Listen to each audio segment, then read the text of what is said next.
perfect recipe for hauntings. It's what, in the top 10 most haunted places in America. We are going to have the Randolph County Asylum to ourselves until 10 a.m. That hit red twice. What was that? Did you hear that? I heard something. You know, this is never meant to be an insane asylum. Let's face it, if you've got mental problems or if you've got physical problems, the chances of you having a job is pretty slim. And so you would be here. Do you hear that noise? What?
All right, everyone, we are here in Winchester, Indiana at the Randolph County Asylum.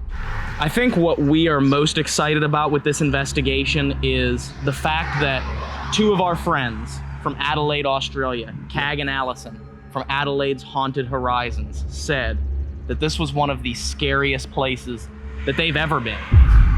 I think the land that this building sits on is very ominous. It's got a very weird vibe to it. And when you look at the building here, just peering into the windows, it's just, I don't know, it just feels like something staring back at you. It's very interesting. Absolutely, and it seems like the place is going to be rich with history. I mean, it turns out there's even an unmarked gravesite on the property. Really, what makes this location so interesting is there's a lot that really isn't known. So we're gonna go inside here, inside this amazing, beautiful, and haunted building, and we're gonna get a walkthrough from our location representative, Ted, who is one of the foremost experts behind the history and hauntings of the Randolph County Asylum. So let's head on in here and see what happens. Ready, guys?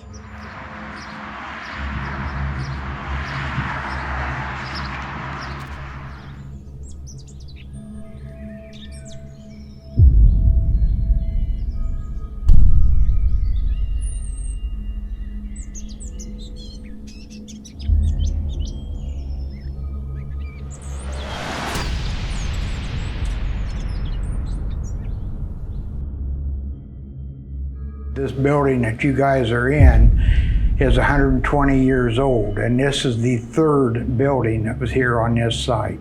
The first one burnt down, the second one basically fell down, and then they used the foundation from the first building to build this building on top of. And so the foundation that we're on right now is 120 years old. Wow, so there's a lot of tragedy with this area. A lot of tragedy with the place. I know of one accidental death. I know of 4 murders. I know of 1 hanging, and not to mention the natural death. You know, this is never meant to be an insane asylum. This is a poor farm. When I was a kid growing up, we always called it the old folks' home or the poor farm. You know, and that's basically what it was. It was never meant to be anything as a medical infirmary or an insane asylum. It never was.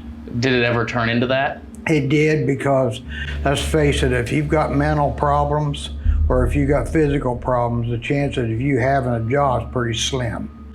And so you would automatically qualify for the poor relief. And so you would be here. And it got to the point where most everybody here weren't capable of working. Oh, wow.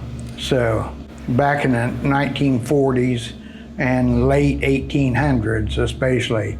It was called Randolph County Asylum. Because asylum has an entirely different connotation than infirmary. Yes, it does. A lot of Completely people- different. Yeah. But if you're also expecting for the people here that are superintendents and matrons and stuff, if you're thinking they're doctors, medical doctors, nurses, or any medical or mental trained kind of at all, forget it. There was none. So did a lot of people die here? Do you know how many people died here? I know over 200 did. I know well over 200. Out back out here behind a modern garage, there's a pauper cemetery. And I know there's 51 people from this building buried out there. Well, whenever we're walking around, can you tell us some crazy stories of paranormal activity and also give us an idea of the history of the place while we go around? That way we know where we're going tonight. I can do that. All right, thanks, Ted. Where are we going first? Let's go to the basement first, All right. okay? Okay, in 1938, Ida Gunkel was put in here by her son. And the only thing I can say about Ida is that she's got a huge mental problem.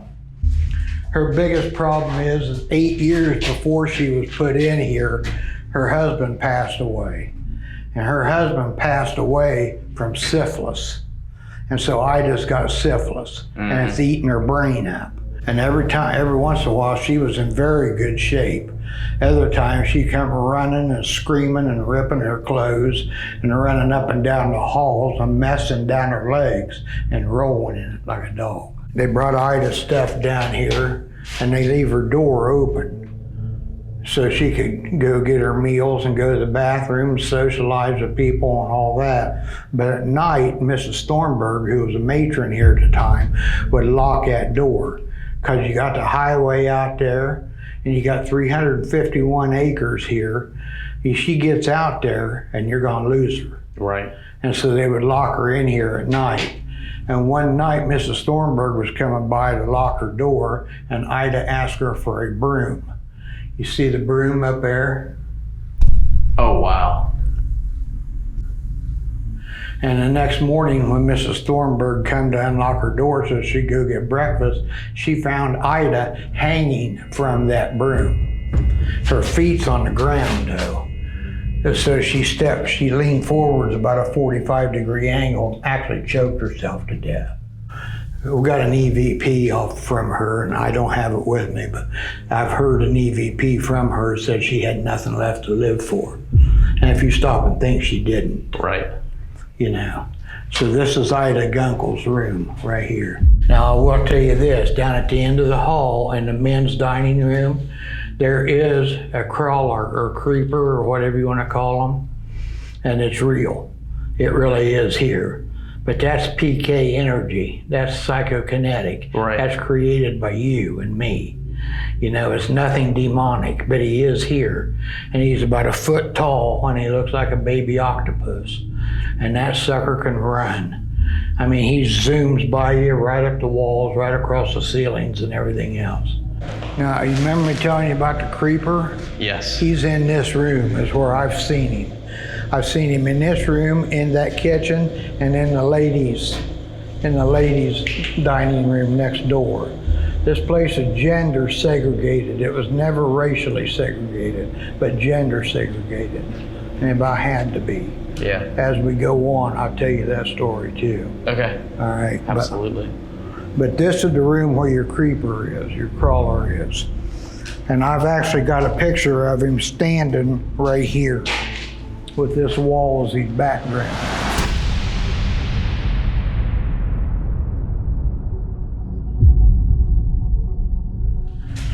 In 1920, there was a cholera epidemic around Randolph County. And cholera, you catch it in the morning, 99% of the time before night comes, you're gonna be dead. And the way you get cholera is by hog manure in your drinking water. And once you catch it, it turns into an airborne virus, and it's very, very contagious. And so there was only 3 morticians in the whole county. And so what they would do, they would bring the cadavers out here, and they'd stack them right there along that wall, one on top of the other. So you got dead people stacked up right there. And of course, this isn't an embalming table, but it's set pretty close to right here. And no, there's no drain in the floor. Okay, it was a dirt floor at that time. Just soaked in. And so what it did was they drain out of the dead people right onto the floor, and your morticians are sitting here wading in it, you know? And then in later years, when they went to clean it up, they didn't clean it up. They poured about a foot of cement all over the basement floor. Look at that door. See how short that door is? Yeah. I kind of tell you how much cement's on the floor. Yeah. Kind of get an idea. So today, if we bust this cement up right here to tear the building down, we could very well let cholera loose again. And that's something that you need to know before you buy old buildings like this, you know, because if you tear it down, you could unleash another epidemic. Let's say now we got Uncle Bob laying over there, and Uncle Bob had a heart attack. He ain't got cholera, okay? But he does now because he's laying with these other cholera people laying there, you know? And so you're not gonna have a funeral for Uncle Bob. But Uncle Bob's family goes to the 3 morticians and says, hey, Uncle Bob died of a heart attack, we want a funeral. So the 3 morticians answered all universally the same, how much money you got. And so the 3 morticians would dress up in their so-called 1920s biosuits, and they'd drag Uncle Bob up here and lay him right up here on the table.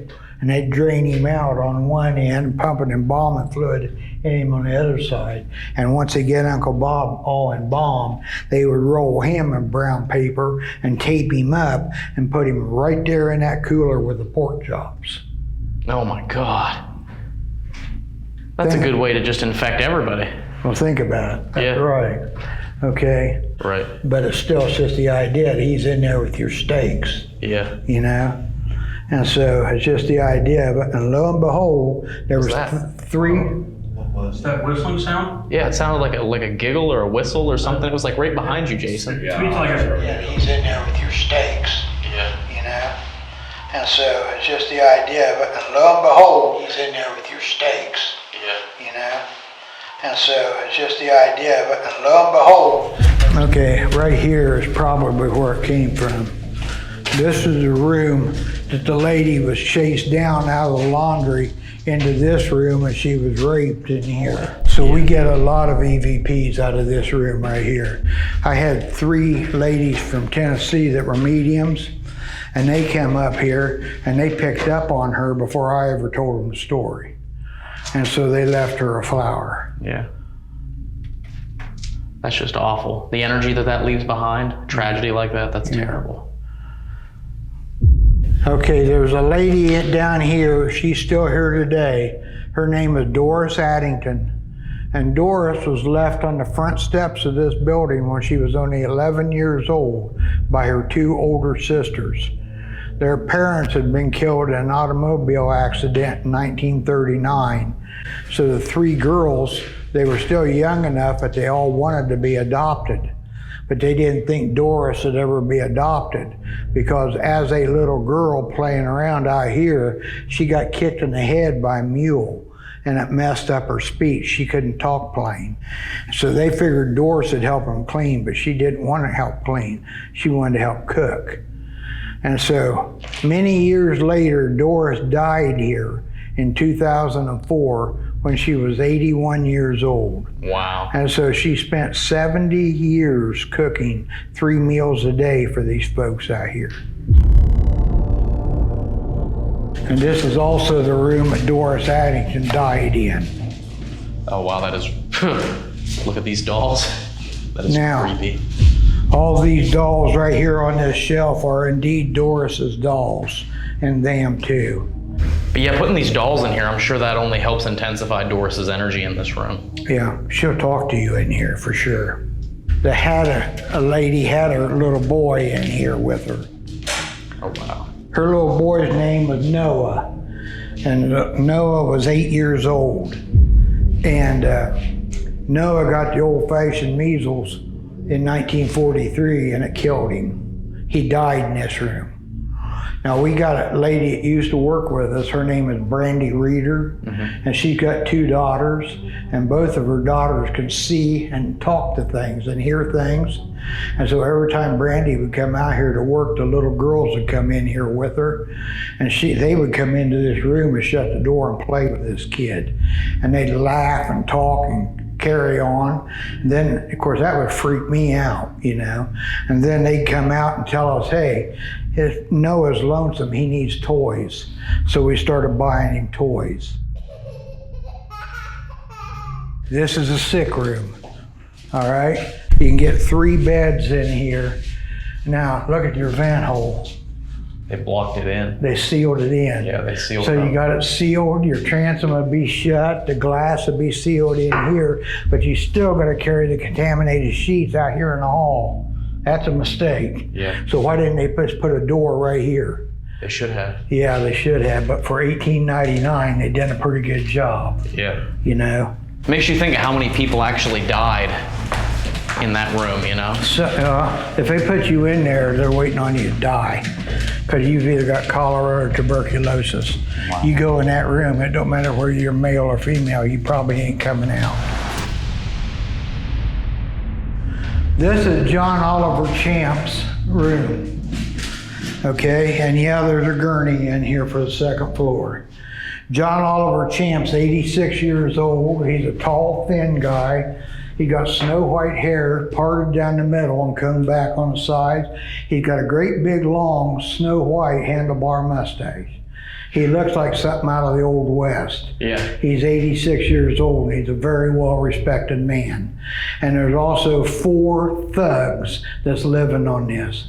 They were guys that got drafted in World War II and they were blown out alcoholics and they didn't take them. What they were going to do was one nice warm summer afternoon, all the men on this side were going to wash their windows both inside and out. John Oliver goes along with it, so he gets up on a chair and he washes this window on the inside.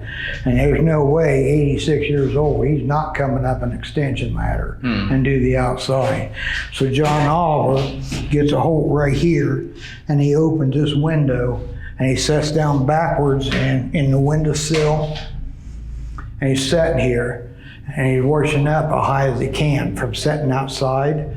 And 2 of the thugs walked right by the door and seen him sitting here and saying, hey, this will look like an accident, because John Oliver had been ratting him out and stuff. And he's a rat, and they're gonna get him. And they do. They see him sitting here backwards in the windowsill. They come running in here, pick his feet up, and shove him over backwards right here. And so when he lands right here, and yeah, it killed him.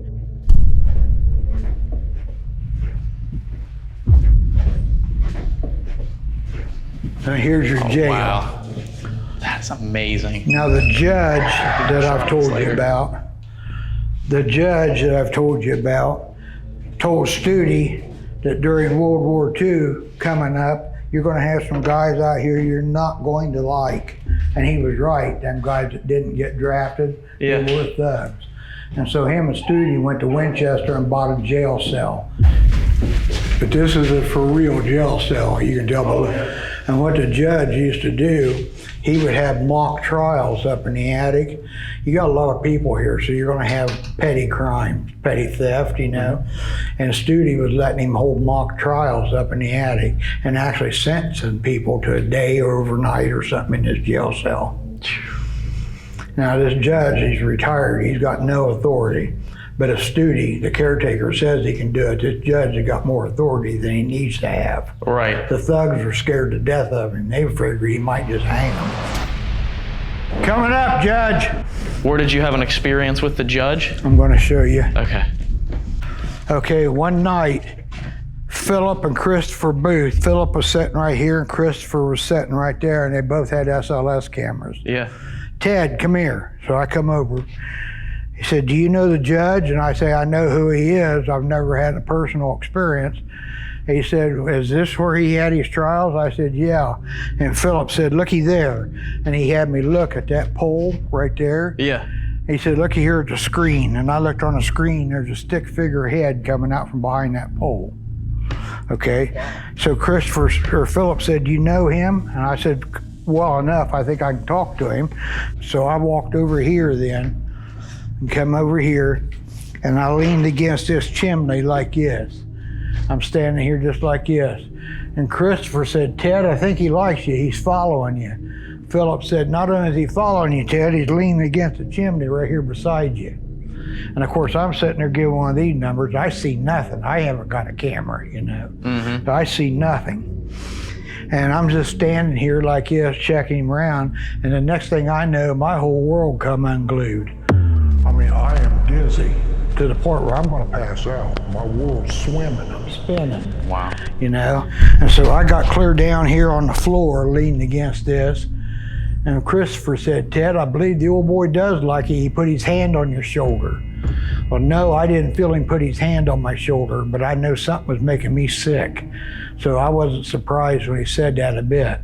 So I said, Judge, my friend, I said, I like you too, but you're going to have to quit touching me because I can't handle it. It's making me sick. I said, I'm going to pass out. And within 10 seconds, I felt fine. I said, where'd he go? And Philip said he walked back across and went back behind the pole right there, and we can't see him no more. So any skepticism I ever had went out the window. Yeah. That night.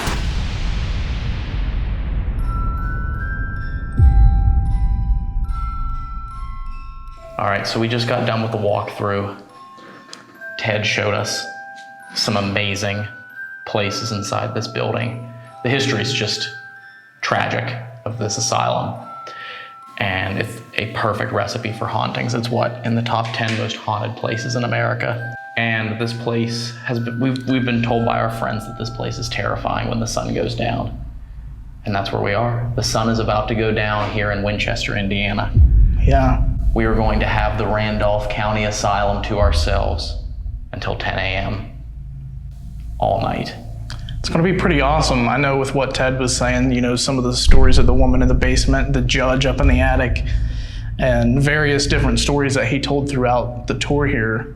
There's definitely going to be tons of places for, you know, lots of things to happen tonight. And I already, there's an eerie feeling in here. So I'm ready for the sun to go down.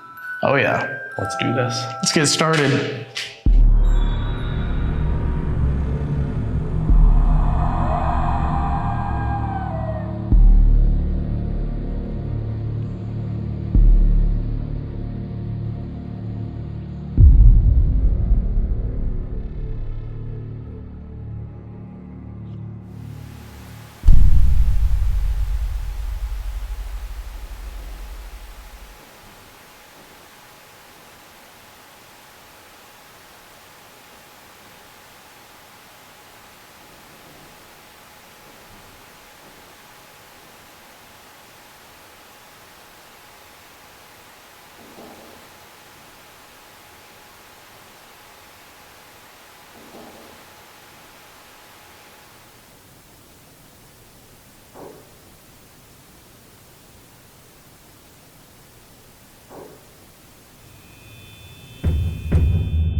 starting solo.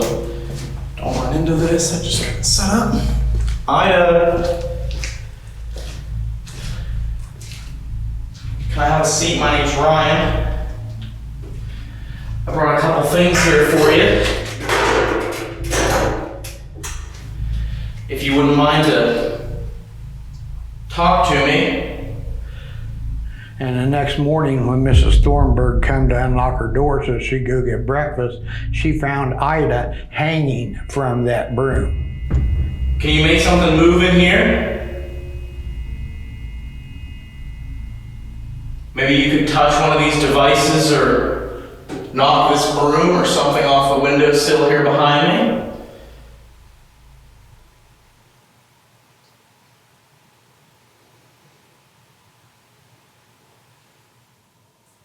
Ida, you can touch me, you can use my energy, you can do whatever you need to do to get communication. You can also go over and knock that camera. Can you knock that camera off that stand that I have it sitting on? It's not attached, so if you push it hard enough, it should just come off.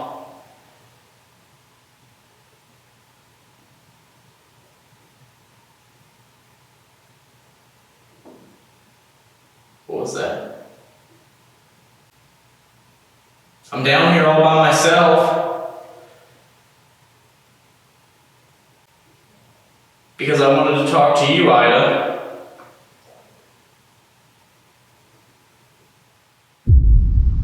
Because I wanted to talk to you, Ida.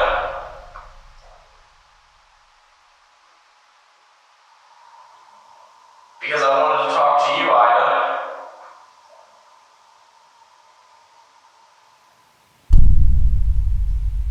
Can you tell me why you took your own life?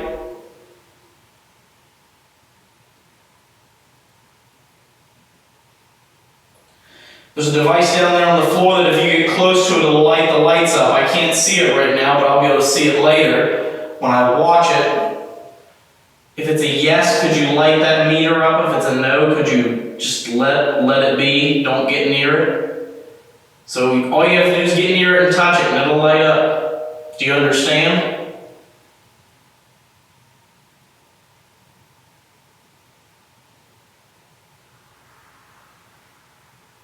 Now, I'm going to go over to the morgue room if you don't talk a little bit here.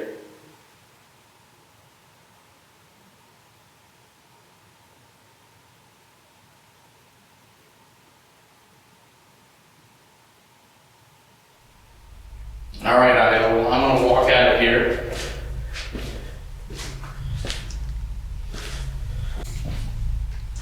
All right.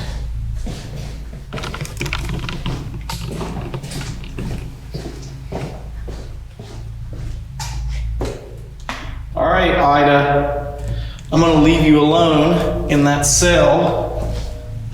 Or I'm going to leave you alone in your room here. I'm going to take this with me.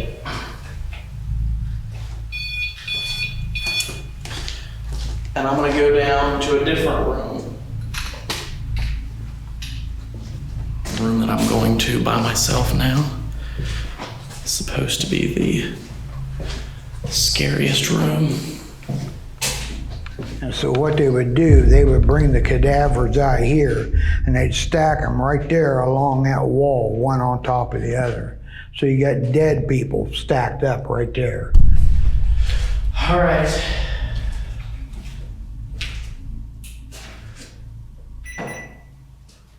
I'm gonna set this recorder beside the REM pod.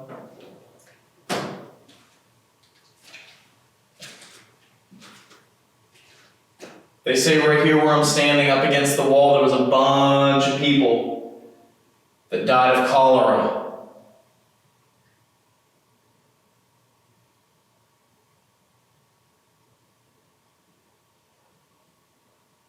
They said it's a very fast death within days.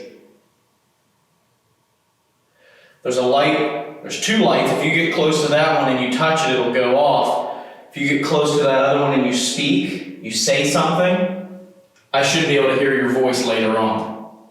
So please come talk to him. My name is Ryan.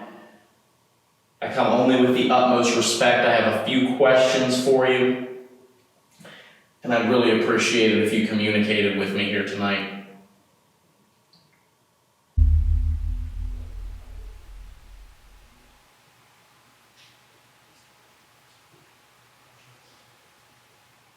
Ted talked about something, that underneath this floor is actually the disease cholera, and that tearing down this building and breaking apart this concrete would unleash the disease on whoever is here in Winchester.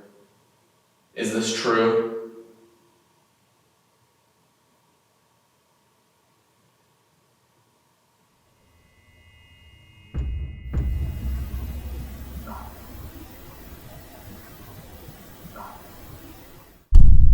You can use my energy. Whatever you need to talk to me, you can use it. Just come up to these devices here and just talk to me, please.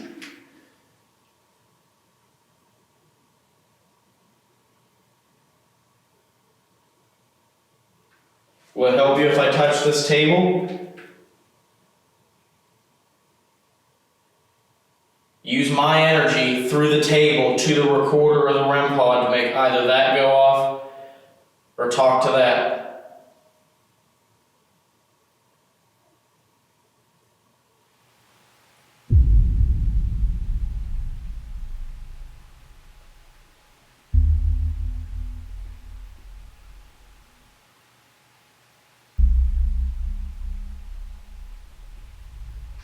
But I'm going to go into this room where they believe this woman.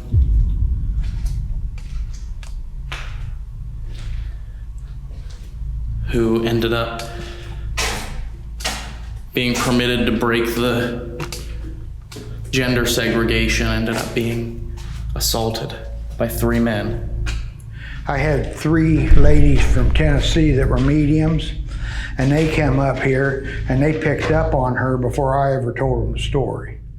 And so they left her a flower. Yeah.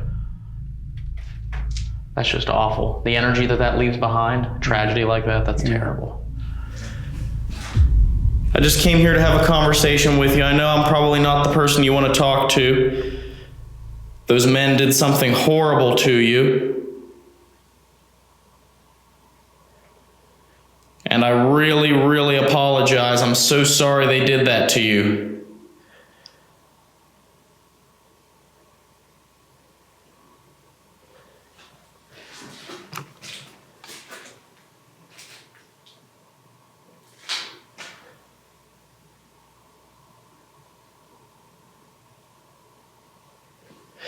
If you could speak into this light here that I have in my hand, it'd be a lot easier for me to talk to you. So please, if you could, just talk right here.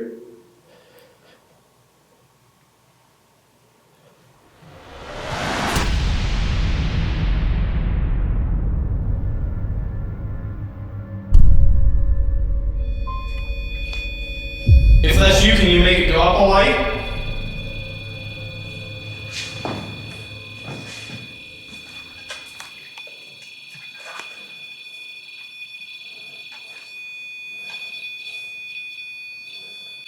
Oh, look, it went up a light. Yeah, I've never seen it hit like 3 on this new one. It literally went to blue there. That's crazy. Is it on the normal setting? Yeah. Yeah, it hit. Can you step back away from it, please? Can you just take a step back, please? Just please step back into the day room. Please? Did you know if you get closer to that, it'll make more callers? Can you try that?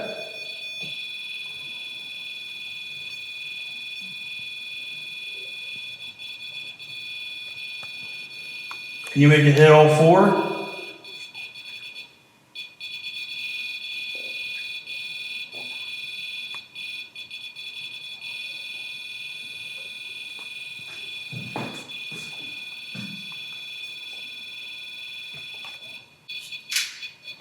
Whoa. Did you hear that? I've been hearing stuff behind us. What'd you hear? Oh, it kind of sounded like a finger snap or something. Yeah, it's not me, because I'm holding 2 fingers in my hand right now. Hello?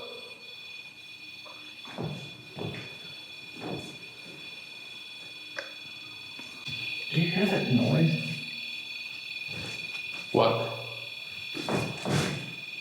What'd you see? Someone's blocking the light out behind that door right now. On the right-hand side of the crack where I'm standing. Unless the trees are blowing, something is just blocking the light out. It's moving again. You see the light coming through the crack on the right hand side. That sound. I hear music. Yeah. You're moving right here in front of me. Whoa. Do you guys want to hear the music? I heard it. I hear music. Whoa, oh, did you hear that? That was me turning the dead light on. No, it was I heard that, but it was a whisper. Really? Go ahead. Come towards us down here. It's okay. Did you hear that? Yes. You heard that on your recording? Which way? Yes, I did. Which way? I don't know. I heard it. It was like a... Is that what you heard? Yes, it echoed. It's inside. Yeah, it echoed off the walls. Was it from behind you, Jason? I couldn't tell. Did you hear that? Did you hear that? Yes. Is there a woman down here that's moaning? Can you make that light up again for us?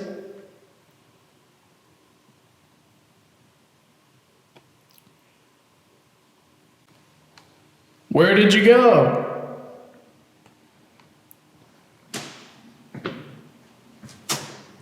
Whoa. What's that? That was my back on this door. Sorry. I didn't even realize you were still standing there.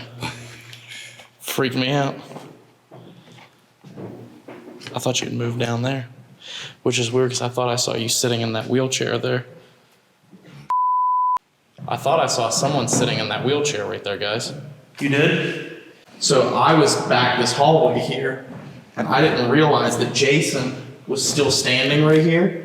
And I looked out through that door and I saw a silhouette. I couldn't get it on camera because I was still behind the door jamb with the camera. But I thought I saw a silhouette sitting in this wheelchair, and I was like, oh, Jason must be over there sitting in that wheelchair now. And then he moved and his back hit the door, and that was when it clicked in my head that he was still standing right here. Scared the ever-living shit out of me, but... How far down was that cage? Right over here. Did I miss it? Yeah. Go down another door. Oh, right here? All the doors are closed. Oh, idiot.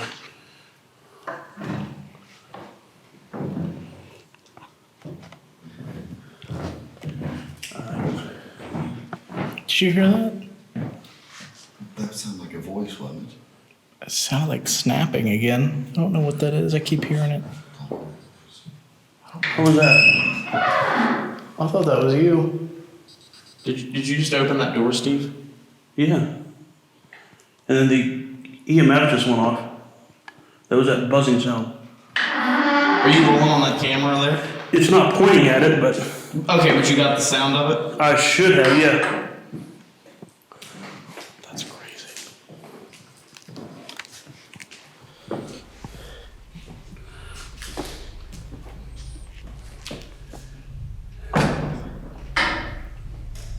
All right.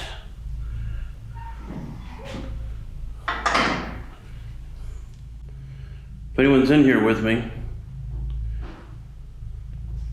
there's a device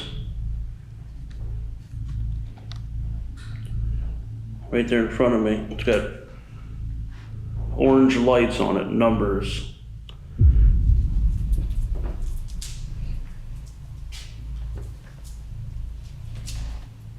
Can you touch that device, set it off, stand near it? Or my buddies are out there in the hallway. What happened? That was weird. I just saw like a Not on my camera, but I saw it out of the side of my eye, like a white ball of light or something right here by this door. Huh.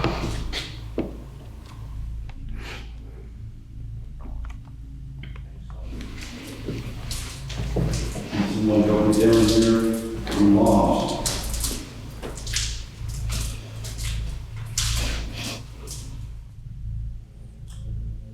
All right, I'm all by myself in here.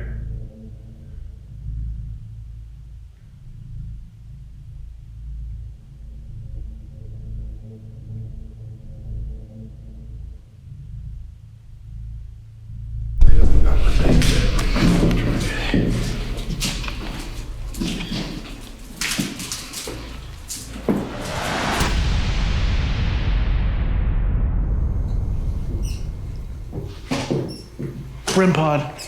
Oh yeah. I can't see. I'm gonna trip. Can you come on up here with us? Whoa. That was definitely the REM pod. Judge? Did that sound like the temperature, or did that sound like the regular REM pod? I don't know. If it was the temperature, it would have gone off by now. Judge?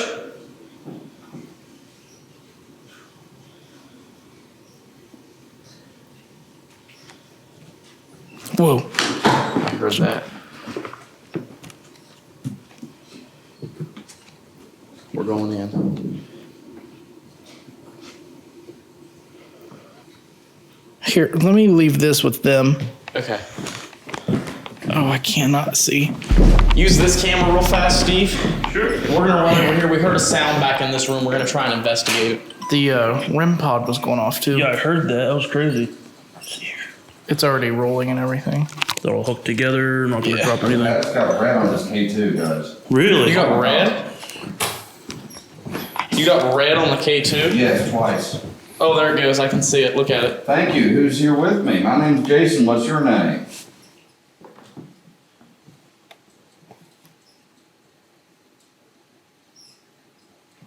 It's kind of cool. It's like, Maybe they're just getting comfortable using it. maybe. It's pulling us in all different directions. This is crazy. That hit red twice. What was that? Did you hear that? I heard something I heard a breath. Yeah, it was like, Yeah. like that. Yeah. Yeah. It was like, It sounded like it was over beyond Jason. like almost like choking. yeah. Is that you, Judge? That hit red twice. That hit red twice. Yeah. Jones, was that you?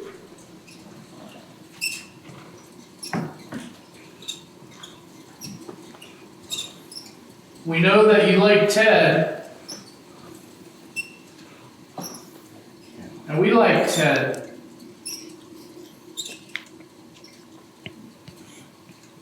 He's a great guy, isn't he?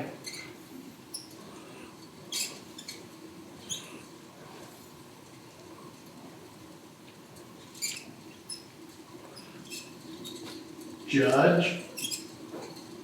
What was that? Was that over by you? No, that's behind you. That's behind you. Judge, are you dishing out some justice? What do you do if somebody breaks the rules of this institution? Judge, can you make one of our devices go off again? Yeah, I just did. REM pod. Oh, Whoa. very cool. Thank you. All right, Jones, we're coming down to see you.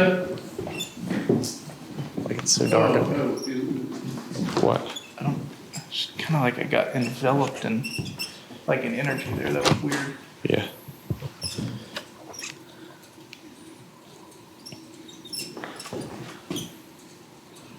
It's creepy up here. You alright? Oh God! What's the matter? I just something just keeps walking right in front of me. Like you feel an energy? Yeah, and then it like blacked out. I didn't black out, but you know what I mean. Yeah, it was like a shadow. Hello? What's wrong? You all right, man? You all right, man? Dave.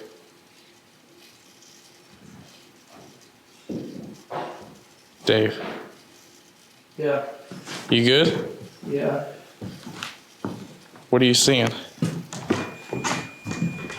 I told you. Yeah. The REM pod's going off right over here in the stairwell. He just keeps seeing a shadow coming in front of him. And then as soon as he stepped back, the REM pod, which is sitting over here, by the way, on the stairs, and actually that's the temperature sensor. Whoa. What'd you see? I don't know. For some reason, I'm like on edge. There's that. That's where the REM pod is, by the way. Right here. I was pretty damn close to that wall. I didn't even realize it. Judge, why don't you make that door shut right there?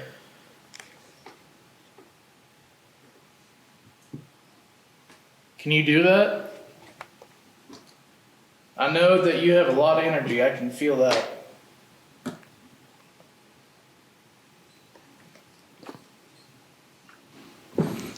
I did not like that. That made me like sick to my stomach. Is it being really aggressive? Kind of just was. It was just like intimidating. I don't know. That was weird. It didn't feel like evil or anything. It just felt like. Like, I'm here. Standing right here. Yeah. Yeah. I don't know. That was odd. I didn't like that.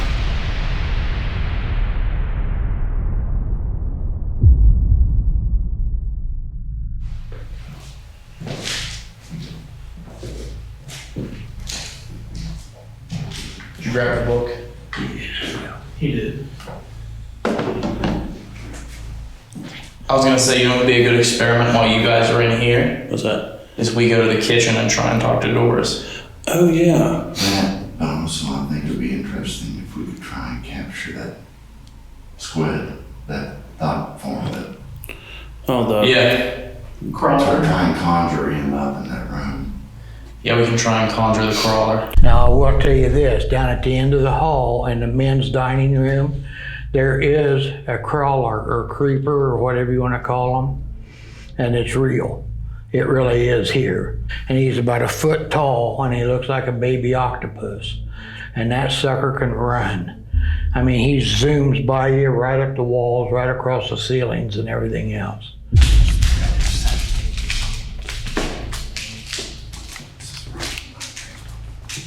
All right, Doris. It's just me and Steve now. I'm Dave. That's Steve. And we just want to come and talk to you. We were given permission, so it's okay. We're not here to harm anybody. We're not here to harm you. No, we just want to talk. So we got we have 3 cameras covering this area. Yep.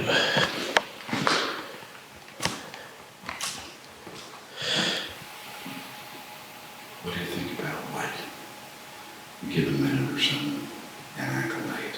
What was that? I heard that. That one.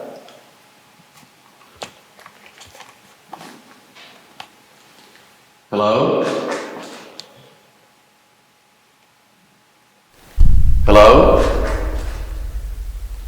Hello? Hello?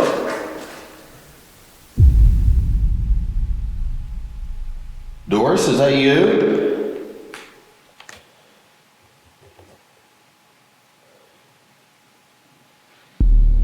Doris, there's a red glowing light right there. A little red light bulb.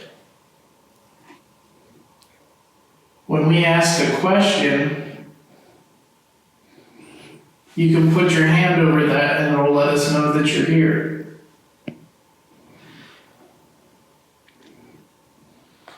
Sounds like there's a limit in here right now. Yeah. 2 balls. Okay. I see that one. Hello, Doris?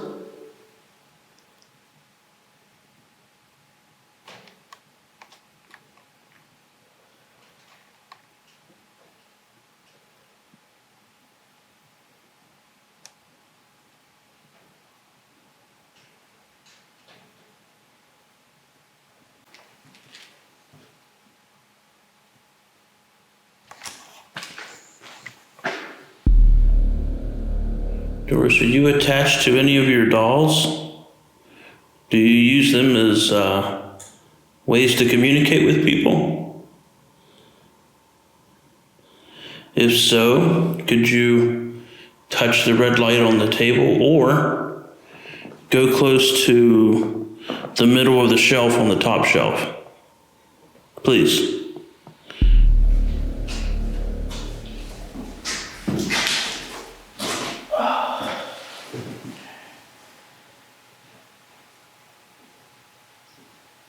What was that?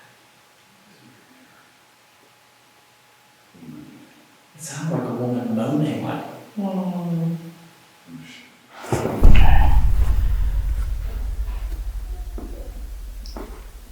What was that?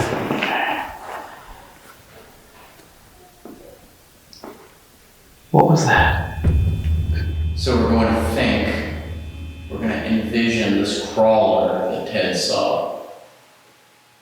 This low, crawling black shadow that speeds across the floor and the wall. We're going to try and get this to manifest itself. We're going to try and manifest it by using psychokinetic energy.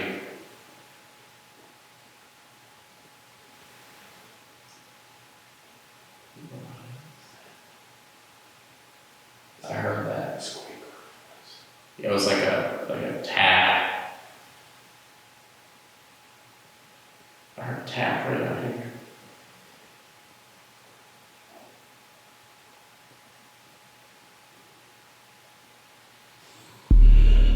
here. Sir, we heard about your story of you getting pushed out of this window to your death. You know, K2's sitting, or the EMF on the EDI. Are you here with us?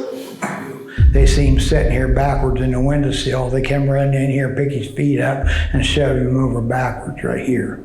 And so when he lands right here, and yeah, it killed him. If you could, we'd love to speak with you. You just have to go like this, or you can move this, and then light up, and then let us know that you're talking with us. They will not hurt you. Can you touch one of the balls down here again? Please? Doris?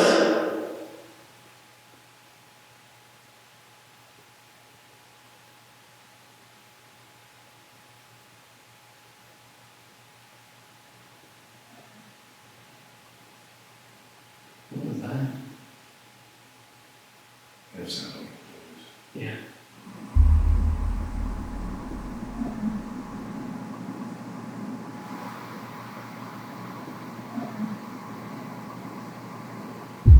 Doris? Are you making dinner? Doris?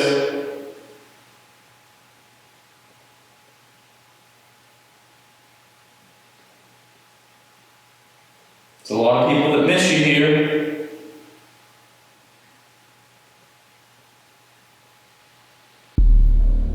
You sure did have a good view from up here, didn't you?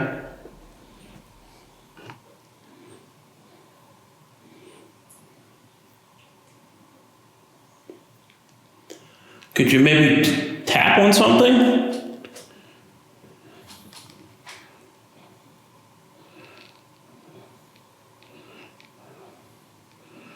Does being around the window make you nervous?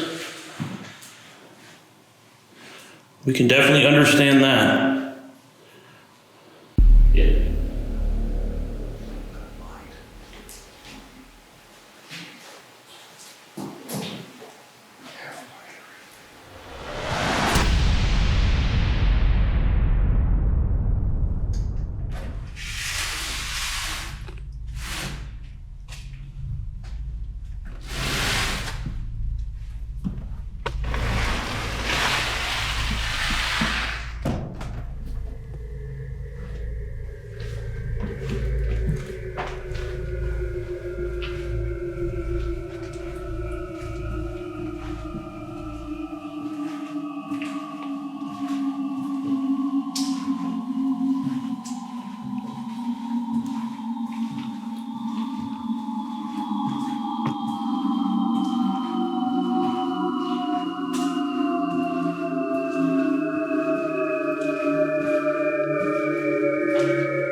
hair on the back, on my back, but on the back of my neck is standing up. Me too.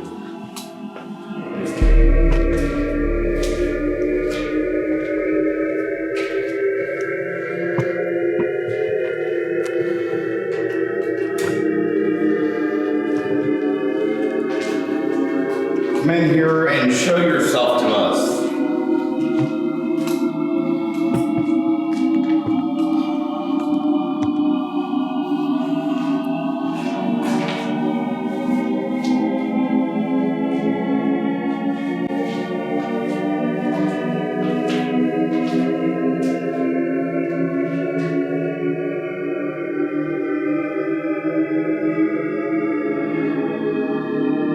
Are you in here with us?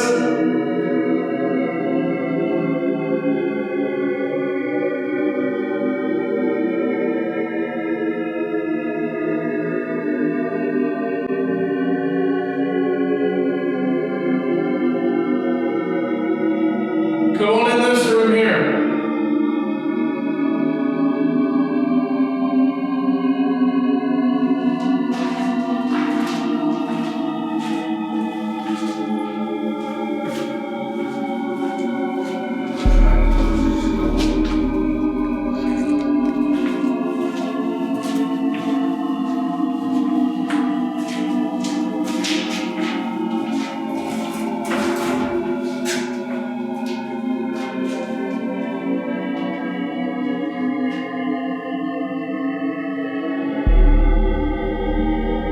If you can hear this sound, please come closer towards it.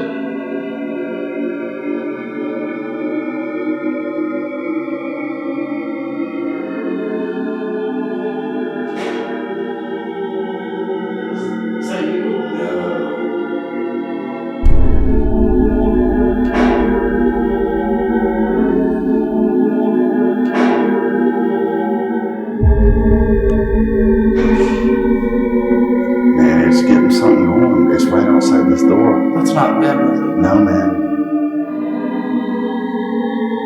Ryan, Steve, if that is you, now is not the time.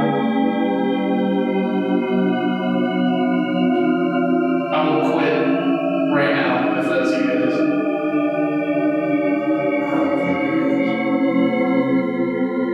Whoever is out in that hallway, open this door and come towards this sound.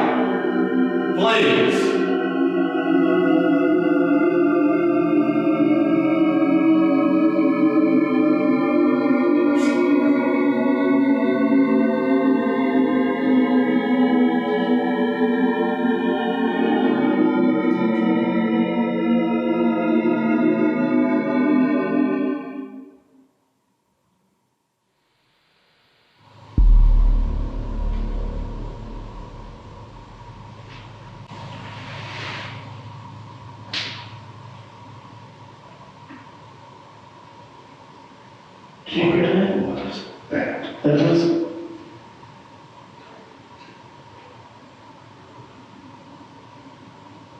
Listen.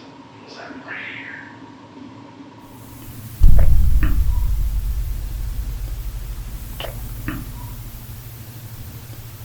Did you hear that? Was that? That was. I'm gonna play this back for you to get up there and listen to those loud noises. Oh yeah, that was weird. End of session for review. And that was a damn whistle. It was. That was crazy. And like you said, that was directly in front of us.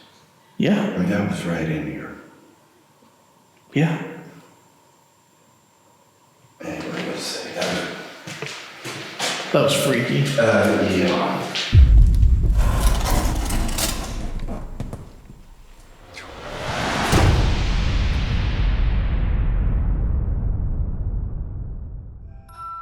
I've warned you about it now, okay? Okay. This is the men's dining room. All right, so every meal the men would eat in this room. Right here's your buzzer. All right.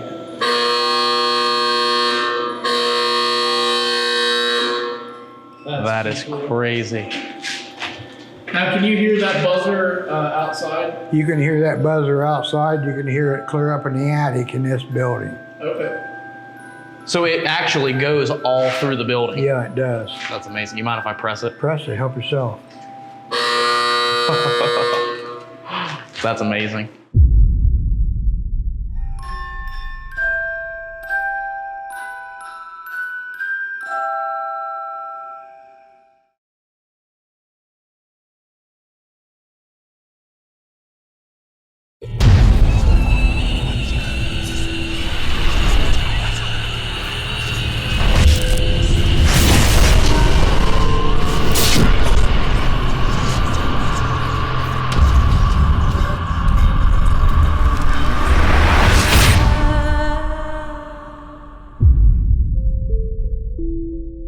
This is an incredibly historic location, one of the most haunted locations in the world.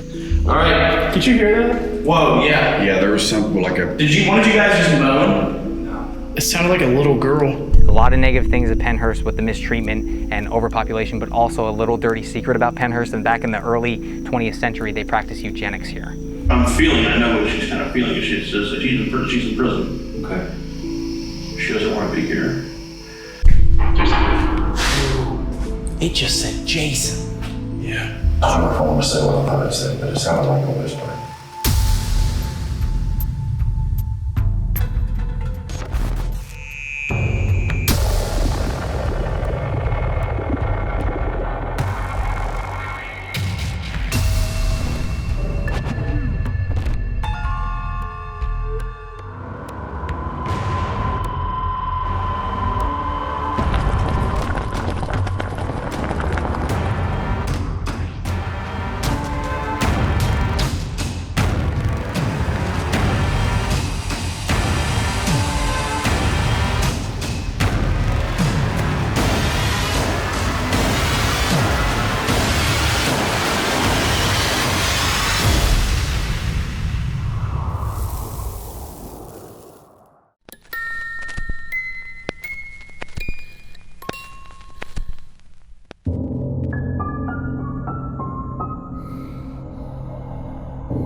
So here we are, Paranormal Quest on location at the infamous Pennhurst State School and Hospital here in Spring City, Pennsylvania. This is an incredibly historic location, one of the most haunted locations in the world, a location that the four of us each have been highly anticipating visiting ever since we've been investigating the paranormal.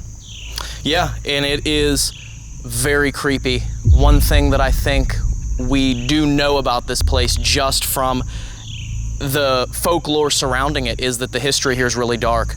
There's a lot of history surrounding this hospital, which is part of the reason why they shut it down. And I think that's going to be something that we're going to have to explore tonight during the investigation. Like you said, you know, this is something we've been waiting for a very, very long time to take on this this amazingly historical location, this amazing haunted location. It's obvious that, you know, the energy here is really already kind of, I think, reaching out to us. I can't wait to get in these buildings and take this on. It's just gonna be awesome. Yeah, absolutely. But first we have to get a tour of the grounds here and learn a little bit of the history. So right over here, Eric is gonna be giving us a golf cart tour around Pennhurst. How you doing, Eric? I'm doing good, man. I'm doing good. I'm happy you guys are here. As you guys know, my name's Eric. I'm a paranormal investigator here at Pennhurst. I'm also a tour guide. I'm gonna be giving this awesome group a show around the place. There's a lot to see here. We have 150 acres, so it's gonna be a good one. So let's hop in the golf cart, guys. Let's do it. All right, let's do it.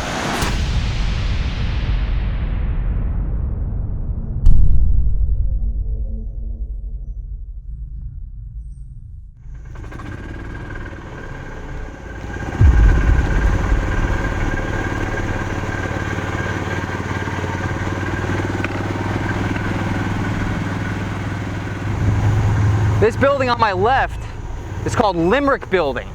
And this building is actually an exact mirror of Mayflower, the building that we were in. That's where our headquarters is. This building's in terrible condition. If you look at the roof here where the staircase is, you can see some of the roof caving in. To be honest with you, nothing too significant about this building in terms of paranormal activity. Kind of a fun little cool fact is on the first floor here was something called the canteen, and that was like a little general store for patients. Patients go in there and they would buy little snacks and stuff like that.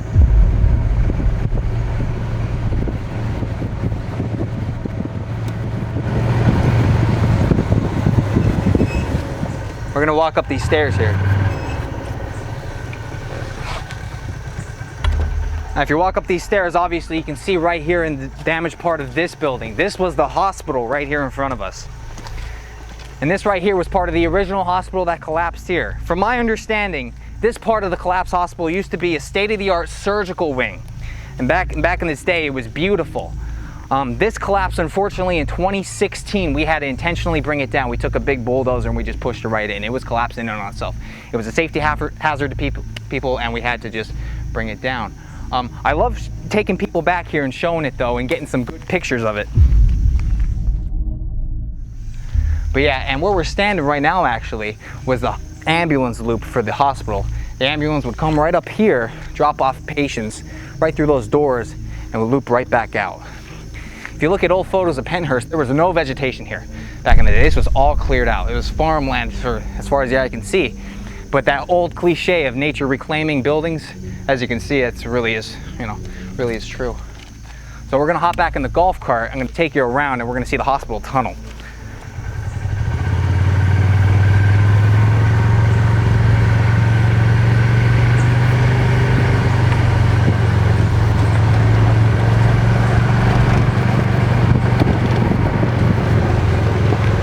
Now this is really cool up here.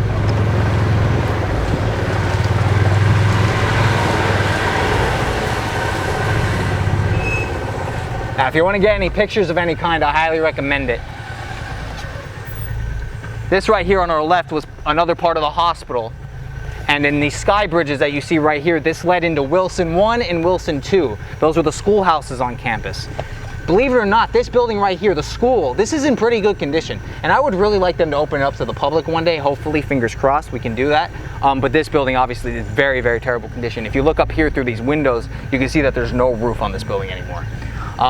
I was in the basement of this building last year looking for the morgue, and it's not in the basement, by the way. I'll tell you where it is in a second. But you could see the beams were rotten right away. They were just ready to come down. I'm honestly, I'm surprised this building is still standing.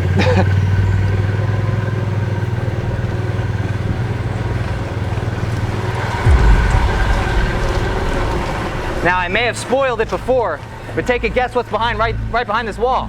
Bet you can't guess. The morgue. I was just in there, like I said, last year. The freezers are still in there. Are they? Oh yeah. But the doors aren't on them anymore. But yeah, the freezers are in there.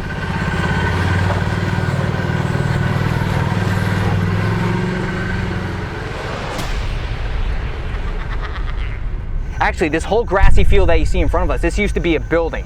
It was called the K Building or the Keystone Building. And this was actually torn down prior to 1987 when the place closed for unknown reasons. I spent quite a few years now trying to find a reason for this. I wasn't able to find it. I don't know if there was structural damage or something, but they demolished it right before they closed Pennhurst and they filled the ground in. All these catwalks you see here are of our tunnel systems. We're going to be exploring 2 of those tunnel systems tonight. One of them is very large. The other half of the tunnel system that we can't explore, that's part of a haunted attraction, otherwise we'd be able to. But it's really sad because when Pennhurst closed in 87, which if you think about it, it's really not that long ago, Pennhurst had a big squatter population in the early 90s and late 80s because patients would come back here. They had nowhere to go. I mean, they were excommunicated back then. It was such a different time back then, Like little Johnny could be dropped off in the 50s for ADHD, be completely normal otherwise, and then, he spends so many years next to people that aren't so normal and fed all these drugs, and maybe he doesn't turn out so well, you know what I mean? But Pennhurst was like its own separate city, they were excommunicated from the outside world. It's terrible. But the biggest problem here at Pennhurst and at most of these places around here was the overcrowding. I mean, people just shoved people in here. When Pennhurst first opened in 1908, it was meant for 500 people, but by 1911, it was already up to 1,500 people. 1,500. Obviously, they opened up more buildings, but it wasn't enough. And actually, in the 50s, it capped out at about 5,500 patients they had here at one time. It was so bad, they had patients sleeping on the floor. They didn't even have enough beds for him. So many people, they blame the nurses, then they blame the doctors, and that's kind of fair, but if you want to blame anyone, blame the state. I mean, they didn't give enough money, didn't give them enough resources, you know what I mean? So.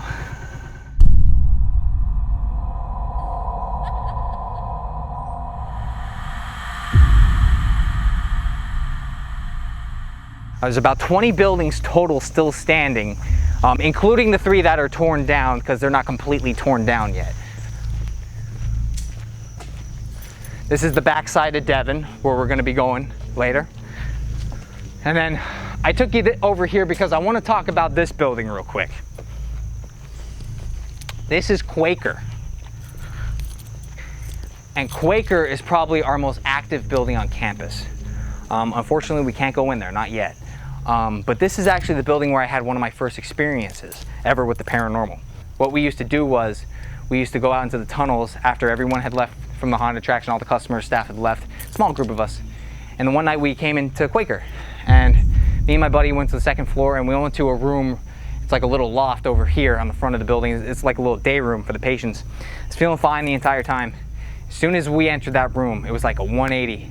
I felt uncomfortable, on edge, like something was watching me. You know, I felt very, very uncomfortable. I turned to my buddy. I didn't even say anything. He said, yeah, I feel it too. We just looked at each other. We left. I was getting to the point where I was getting a little nauseous. We left the building. We got out of there, and I felt fine when I left. But ever since then, and I mean, I've experienced it so many more times since I've been here, I'm a big believer in energy, and that is real. Being able, the human body being able to pick up on energy and stuff like that, that is 100% real. So I like telling that story. I don't like telling stories because I don't want to give people expectations, but since we can't go in there. I also want to talk about the basement of this building. We have a spirit in there. I'm not going to tell you his name because I don't like saying his name, but if you brag me enough, you'll probably get it out of me by the end of the night. But we know that he actually used to work here as a janitor, and we have heard him say his name, and he is very negative towards women, we found out. So we can't go in there, but when we go in the Rockwell Tunnel, which is right below us, we're gonna be right outside his door. So we're gonna try to make him come out. Do you have any idea how many people actually died?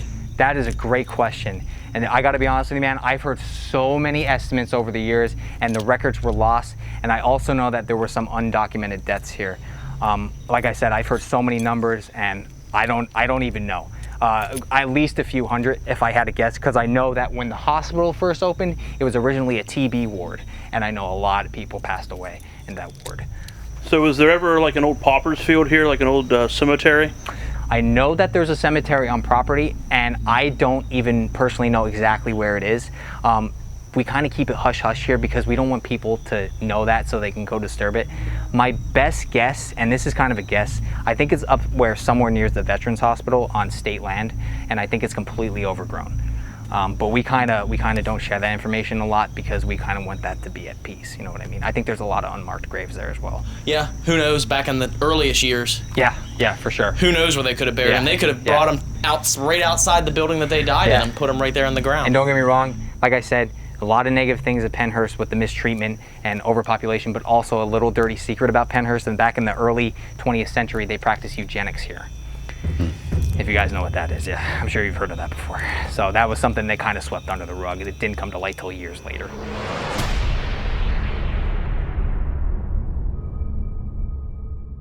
So the sun just went down here in Spring City, Pennsylvania. We are here at the Pennhurst State School and Hospital. Eric is going to be taking us over to the Devon building to start the investigation. And this is one of the more active buildings here on the site. So we're excited to get over there. We're going to get in there and we're going to try the Estes method, so for spirit box communication. So let's head over.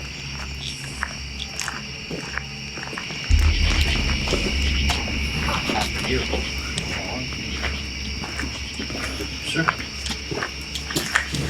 So Eric, where should we go? So I do want to start in the basement. Okay. There's a lot to see in this building, but I want to start in the basement to kind of get a good intro to this building. Okay. I'm going to take you guys to a little place called Candyland. Candyland. It's kind of fitting because you four look like you just entered a new candy store, you know? Yeah. You guys are like ready to go.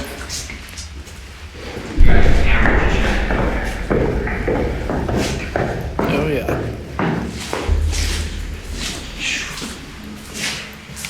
Crazy. Yes, it is. Ooh, right here. Just every hair on my arms is standing up right now. Like even the hair on my head is standing up. Like right as soon as I rounded this corner. Holy shit.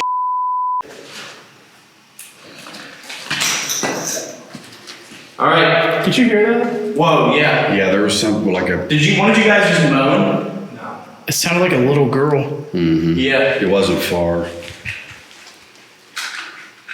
Hello?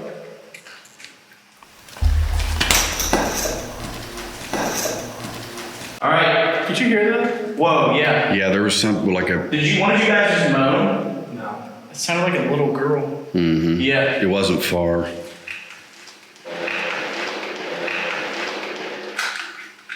Hello?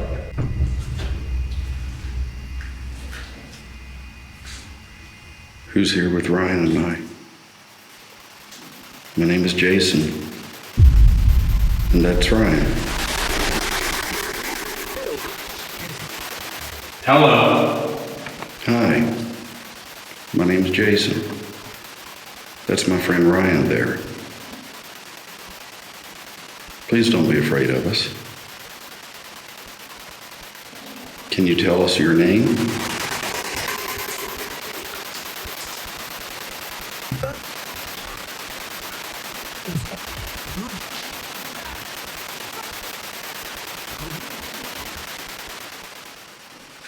We wanted to come in and visit with you. Get a chance to meet you. I did.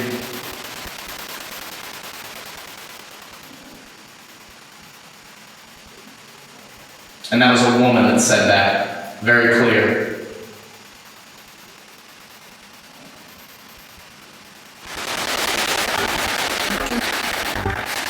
Your turn. It's our turn. Our turn for what? I want the girl.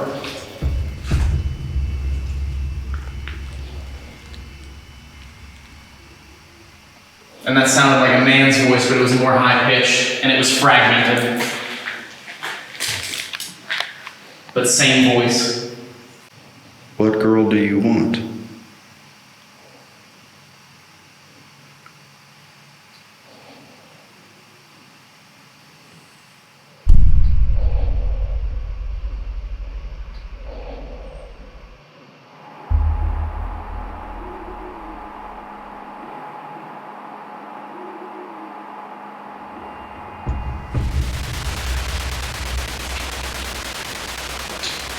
Okay, it's static right here again.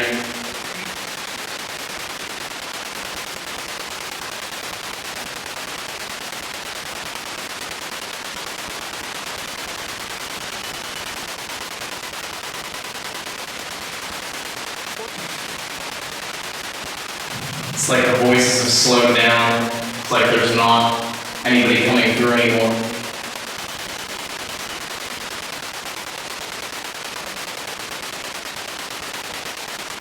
They've just kind of stopped.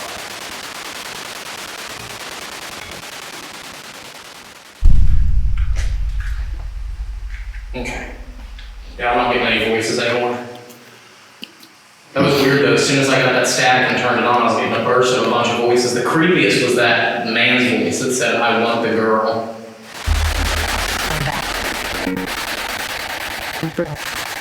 I want the girl. It was like really fragmented but very authoritative. Does that make any sense to you, Eric? No.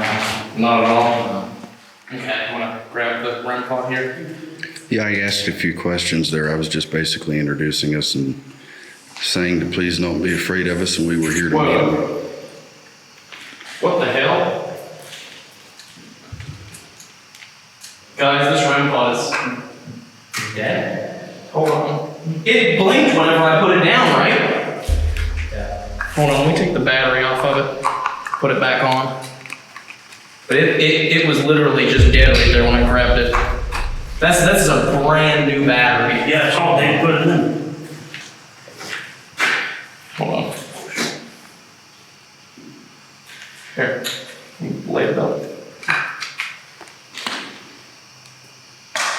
Yeah.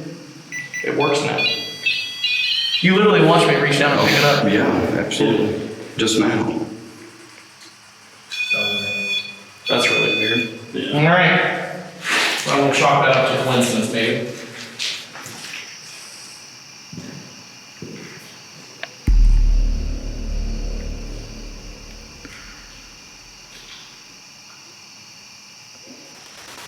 If you come over to me, sit down. That's weird. If you come over to me, and there's a device in my hand that you can use. I'm sure you've used it before. I'm sure a lot of people have tried to talk to you through this. My name's Ryan. That's Jason. That's Dave over there in the doorway. That's Steve. And of course, you know Eric. I'm sure he's here a lot. What's your name?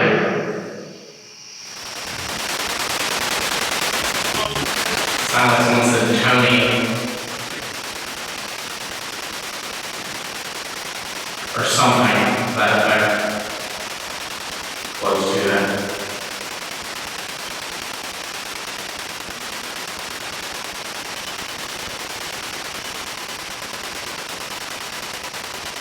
Almost sounded like a speech impediment. Is Tony your name?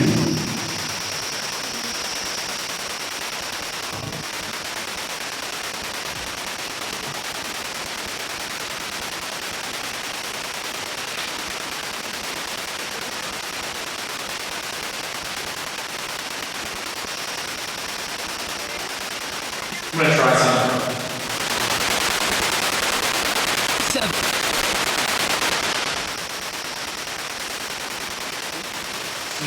I'm gonna walk down this hallway by myself.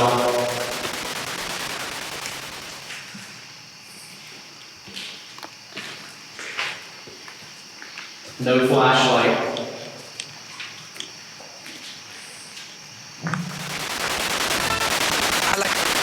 I like it. You like what?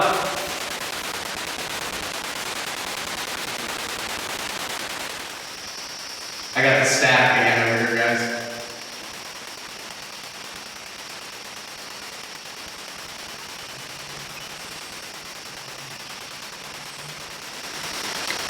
Go out there and speak to Ryan.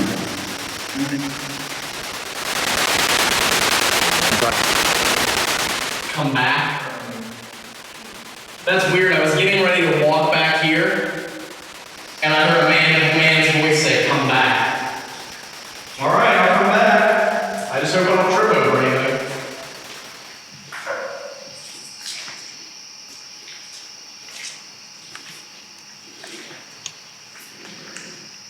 You don't have to be afraid to come in and speak with us. Ryan has a little toy in his hand that allows him to hear you easier. But he's over in the hallway right now.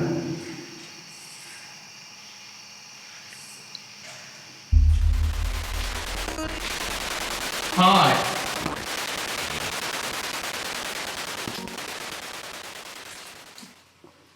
Guys, I can't see shit.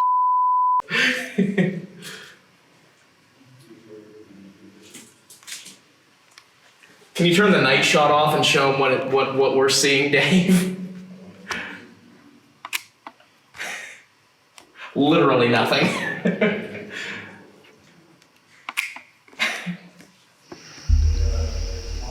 It isn't very threatening at all in here at all. I mean, it is peaceful. All right, I think I'm gonna turn this off here. That was weird though. You want to switch me? Huh? You want to switch me? Hold on, let me take these headphones off. That would make more sense so I can hear what the hell you're saying. What was that? Would you like to switch me? Sure.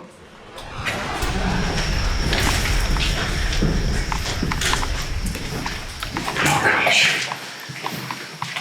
I find the intersection of this corridor here. I'm here. Where are you? Go ahead, Eric.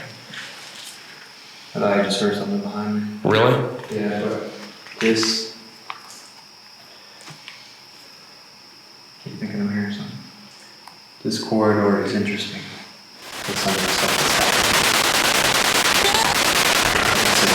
happening. Help! Why do you need help?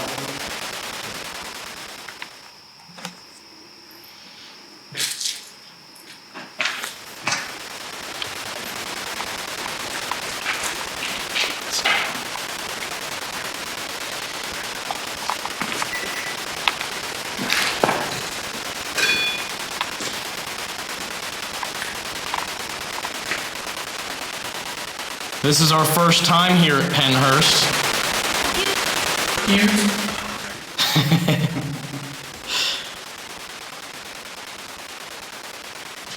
It is kind of cute. Just like down there in the other, in the Candyland room. We introduced ourselves. My name's Ryan. Leaning up against the wall is Steve. On the other side of the hall is Dave. And then the guy all the way down in the hallway over there, that's Jason. We're not here to hurt you.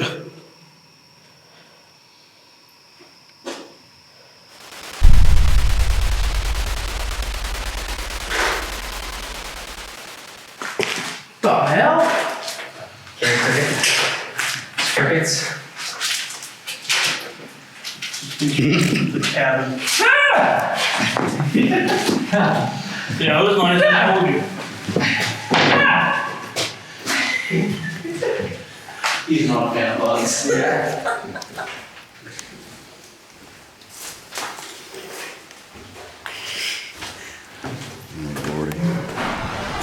Okay, recording.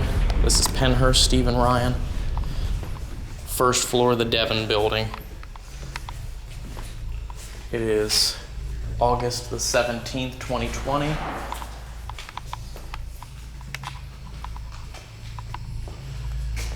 we are heading down the hallway here. Is there anybody in here with us? We'd love to talk to you.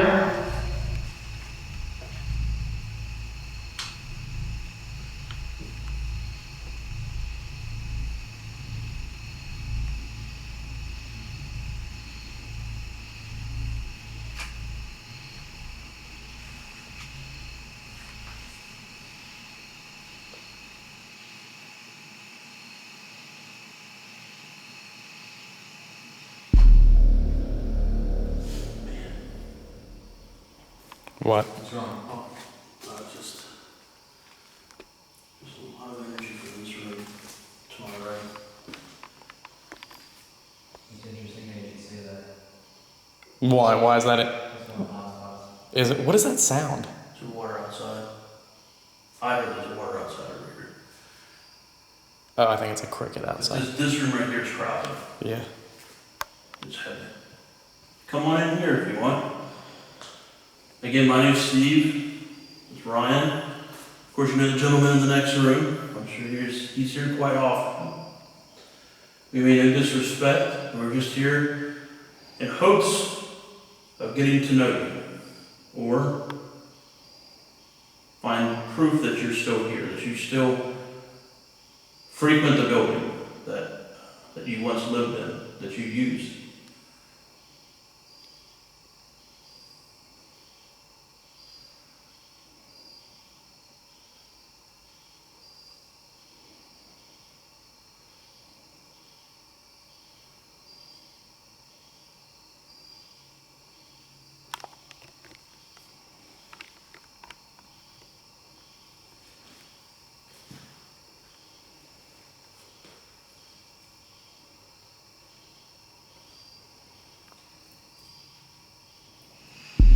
And this was used for what? Devon was, I guess it would have been more of just the men later years and then co-ed earlier on.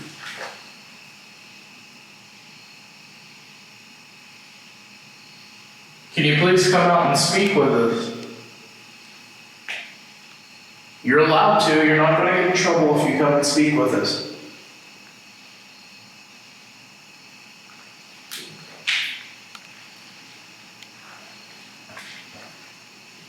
Let's go. We go up.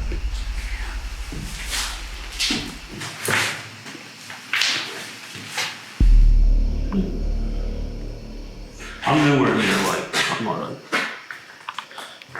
super sensitive type of person, but there's something happening right here. Like right here?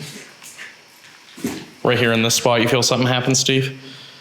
Yeah, because I was walking down here, just like, okay, right or left, and then it just felt like it just needed to stay, like right here, like there was some kind of scuffle or fight. So maybe not like a fight, but someone was struggling. Like a confrontation. Yeah, someone was not happy with being here. I have no clue what this area was used for, but I'm just gonna say it so it's documented, and I'm not saying I'm 100% confident on this stuff, but there was someone who was somewhat taller with short, whitish blonde hair with a patient's gown. Yeah. And I'm gonna say, I think it was a she, and she was very not happy with being here. Like she's like crying because she does not want to be here. Do you feel her energy projecting on you? Like, do you feel upset? I'm just seeing it. Yeah. Okay. I'm just seeing it happen. I'm feeling. I know what she's kind of feeling. She says that she's in prison. Okay. She doesn't want to be here. And of course, she's right here. Just kind of around in here. Okay. We can't see you that well, so if you could give us a noise, we love to make noises. Well.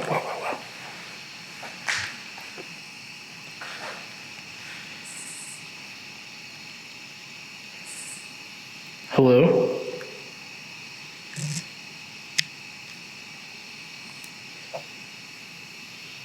I don't know what this is. This is super dark. It's a hallway.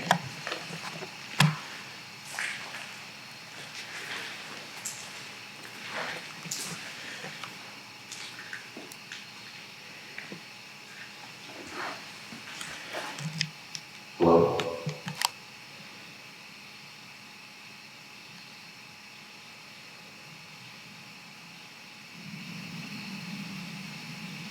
All these are little toys that we're holding. I promise you won't hurt you.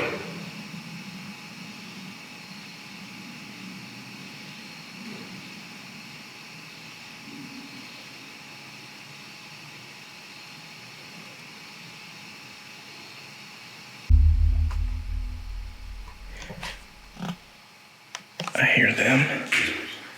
What time do you have, by the way? 9:58. Okay, we should probably, I was gonna say. if we're gonna need time to set up abandonment as well. Right, bro, and I forgot about that. Well, let's real quick sweep this and see.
All right, so it's after midnight here at the Pennhurst State School and Hospital, and we are going to split up. And not just split up, we're going to be entirely on different ends of the campus here. So Steve and I are going to stay here in Mayflower, which is the main building that they operate tours out of and ghost hunts out of. You guys are going to go over to the tunnels, right? Right below us. Right below us, because every single one of these buildings at one time was connected by these secret tunnels that go underneath the ground. And some of those tunnels are still here, and that's where you guys are going to go.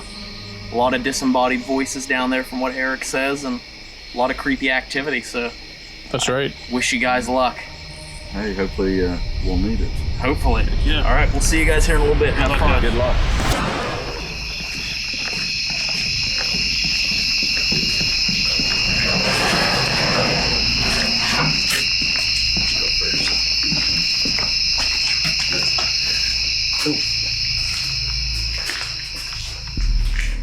So we are all by ourselves in this building.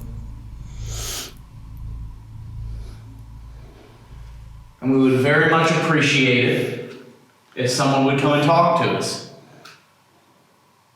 We would love to hear your story.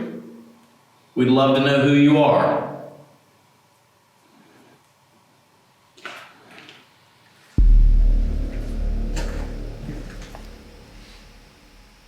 How about you come to the door? How about you let us know you're in there? When we go in the Rockwell Tunnel, which is right below us, we're going to be right outside his door. So we're going to try to make him come out. What all's in there? I don't even know what is in here. Let's see here. Is this like a chapel or something? Yeah, there's pews in there, yeah. Like I said, right now, folks, all we have is the light from this screen. We literally have no other flashlight. Yeah, these are church pews, bro. This is creepy in here. This is really creepy. Yeah. It's a desk. What's this? It's a Bible. Is there anybody down here with us?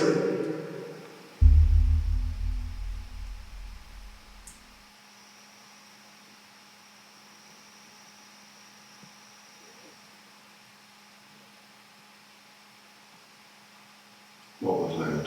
I did hear that. That sounded like it came from that way. That sounded like a voice.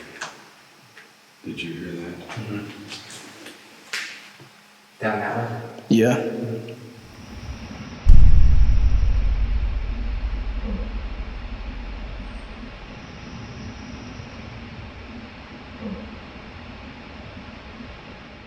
What was that? I did hear that. It sounded like it came from that way. Is that you talking to us?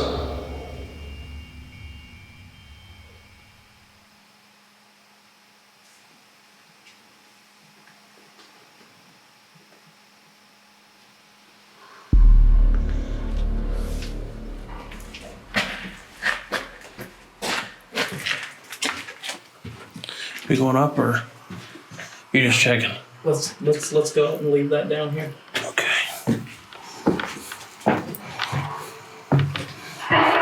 Whoa, there we go. Hello? Stop.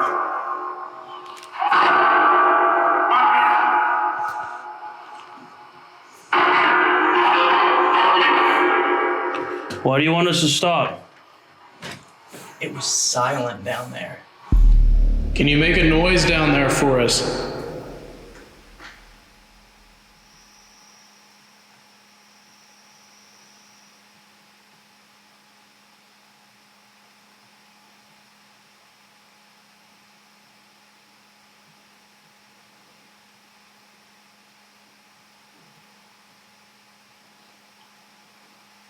Yeah. Can you come closer? We can hear you.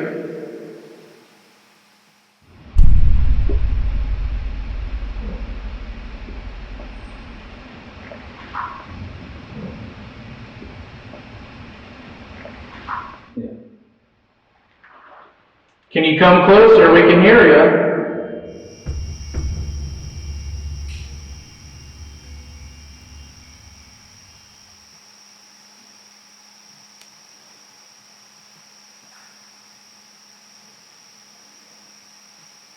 Can you come a little bit closer than that?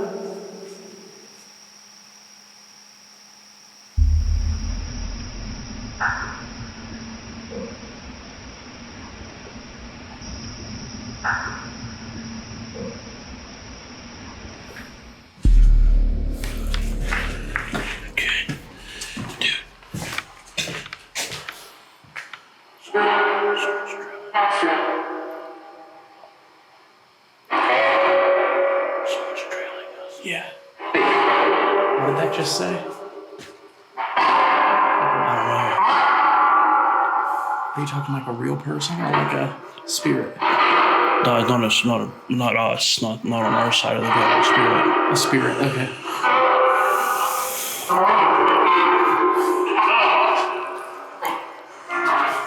Sorry. I had to turn it down. Yeah. It just said fire. Did you hear that? It said fire.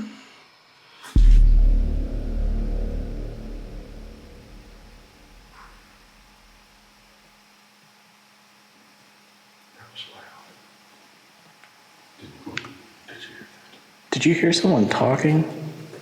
I thought I heard someone talking. I thought I did too.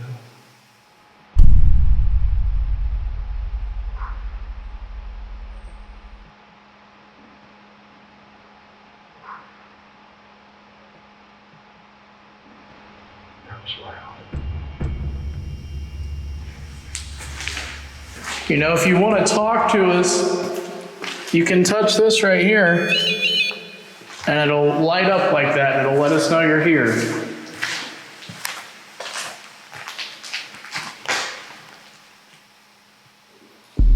So my buddy Ryan right there. My name is Steve. Are you a patient? Do you live here?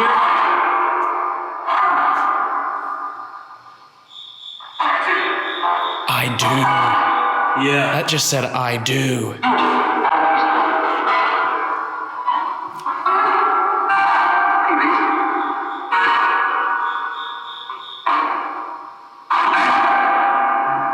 We're just here visiting. We meet. Oh, something behind you. Was that you made that knocking sound?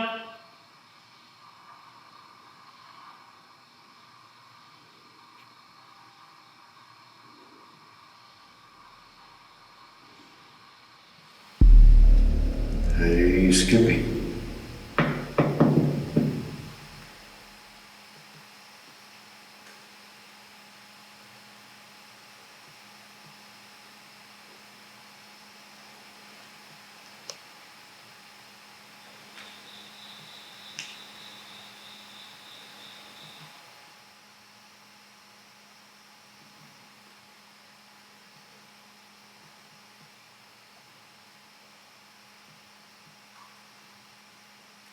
Whoa, did y'all hear something?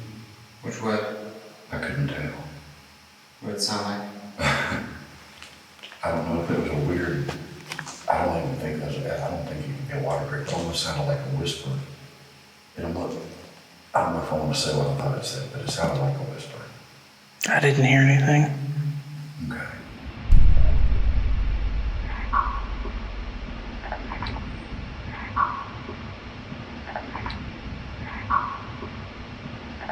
Whoa, did y'all hear something?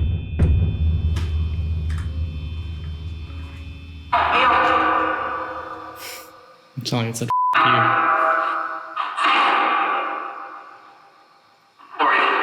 Corey. I heard Corey. Yeah. Very Corey. Hi, Corey. Nice to meet you. Said hi. Little kid's voice. Yeah. You want to play, Corey?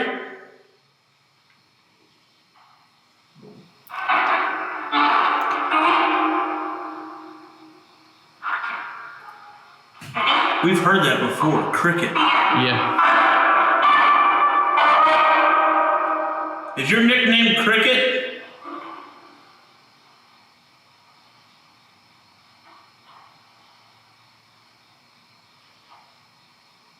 Cricket, are you here?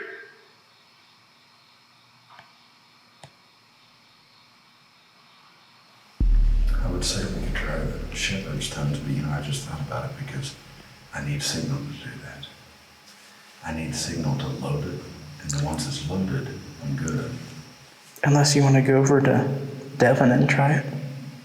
Yeah, we could try it in maybe one of the wards.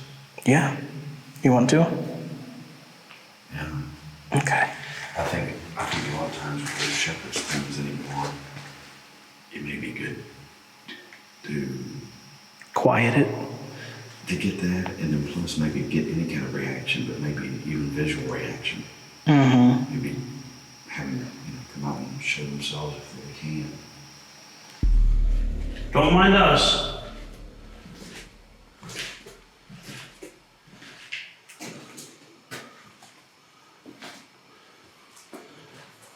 It's not ominous or anything, is it? No. Man, I can feel it in my knees up here. It's creepy.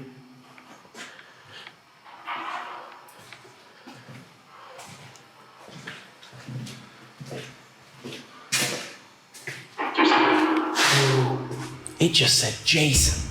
Yeah. Did you hear that? It sounded like Jason's voice. It did. You're not Jason. It just said Jason. You're not our friend Jason. Who are you? That was. It just said Jason again. I got chills, dude. I know. Me too. That sounded just like our Jason. Yeah. So my name is Jason. And this is my friend Dave here. And we're going to play a noise. It may sound strange to you, but if you can hear it,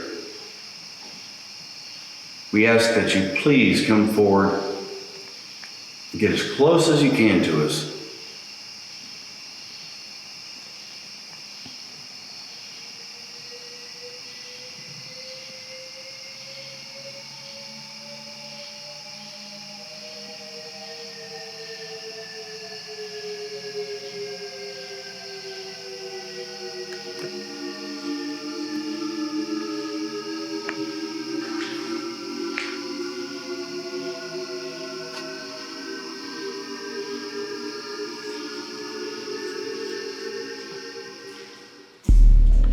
I just feel like you can get charged out of every room.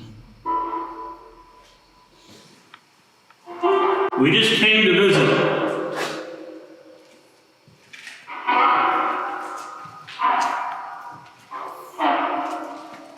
The property owner said we could come in, but if you don't want us here,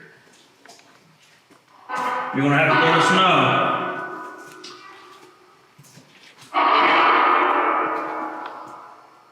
Okay, it's not creepy or anything. Huh? It says get out on the stall. It's not creepy or anything.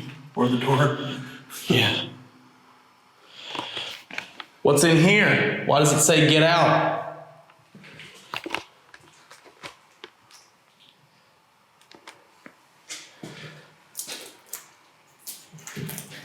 It's shut, whatever it is.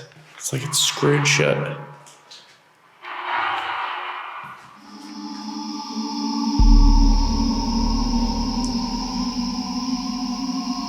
There's a little red light out in the hallway. If you touch that, it'll let us know you're here.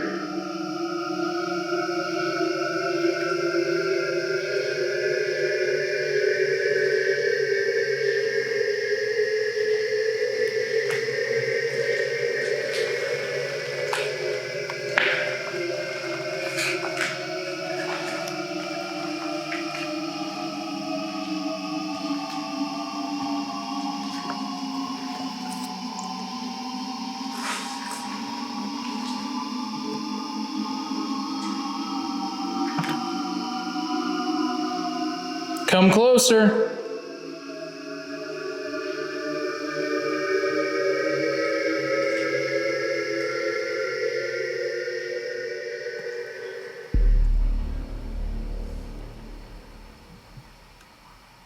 Do you hear that? Yeah, I did. I hear footsteps. Can you turn that off for a second? Just the amp. Listen. Yeah. That's one of those chairs. That's metal. Yeah, listen.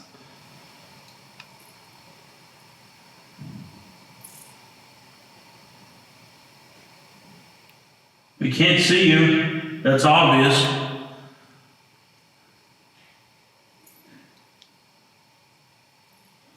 I hear that. Who's walking down there?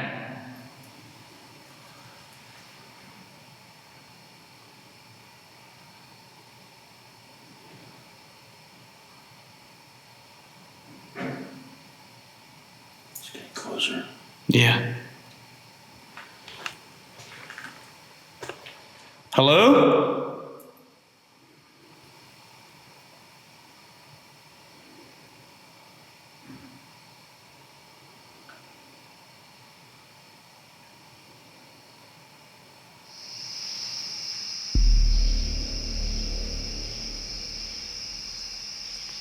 Come on in, come talk to us.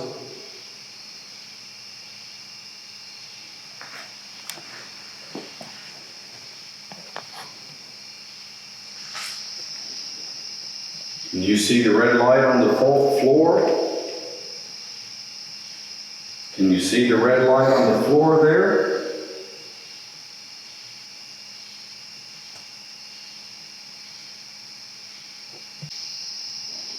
Wave your hand by it, makes a little noise.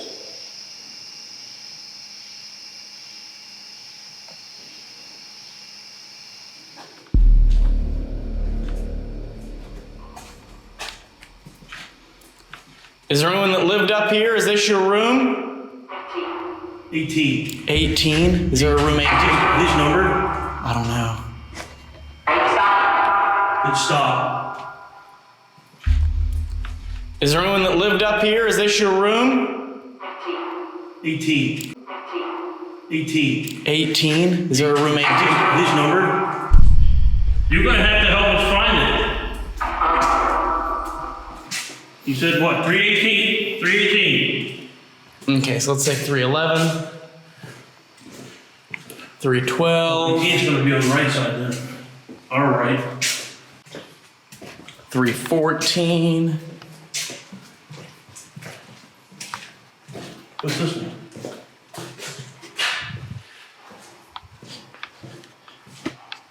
If it was delayed and we passed it and then responded, but it wasn't fast enough. I don't see a number. No.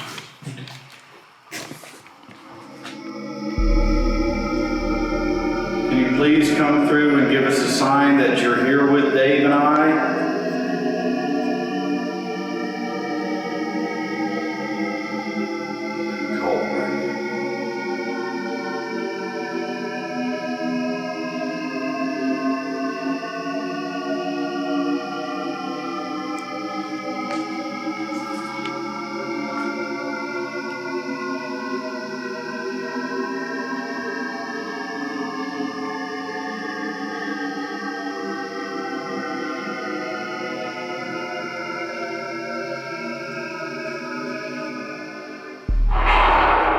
Is this 318? Room 318?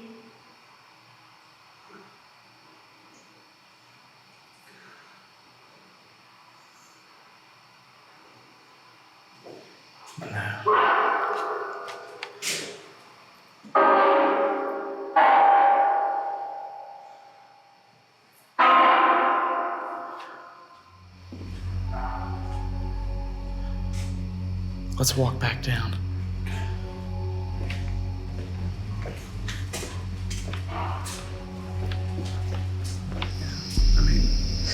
I'm interested to see if they got anything. Yeah. But If you want, we could just kind of call a rap strip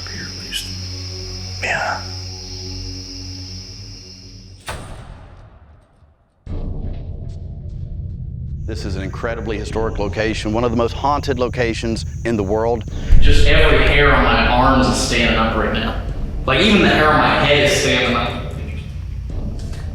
Like right as soon as I run into this corner, holy shit. I'm feeling, I know what she's kind of feeling. She says that she's in prison. Okay. She doesn't want to be here.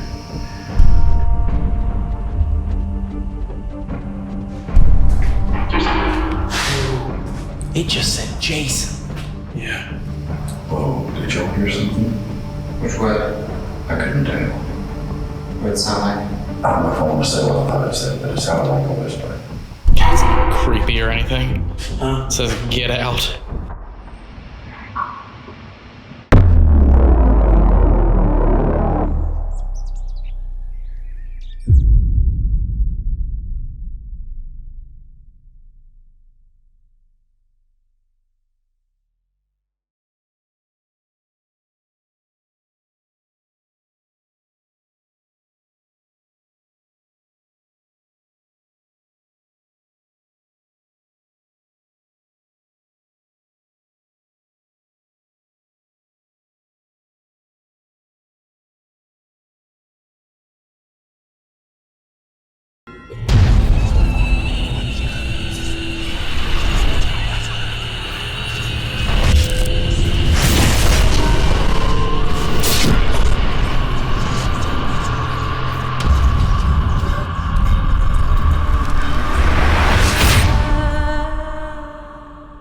You've heard how when you do renovations it spikes activity.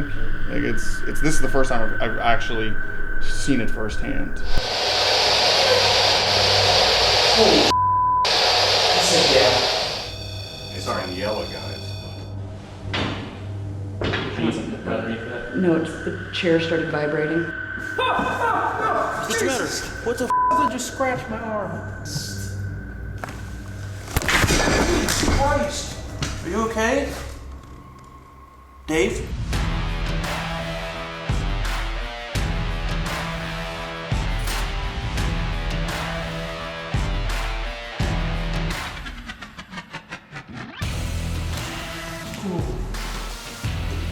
Dude, something just moved my glasses on my head.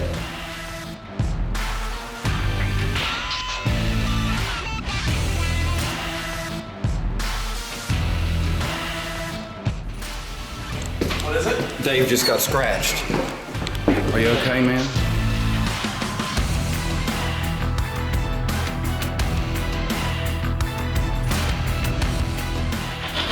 Oh my god. You heard that, didn't you?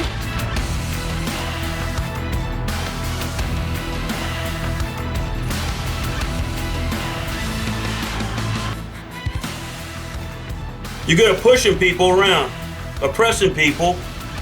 Push me. Push me down these steps.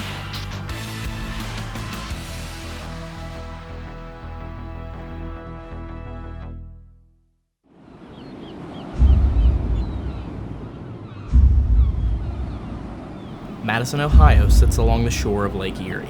This small village, though quiet and peaceful, has history dating back to the pre-Civil War era. There's one building that serves as a constant reminder of Madison's roots. That building is the Madison Seminary. The original structure, established in 1847, served as a higher education learning center for the men and women of Lake County. But it wasn't until 1891 that the largest and most recognizable structure was built onto the property.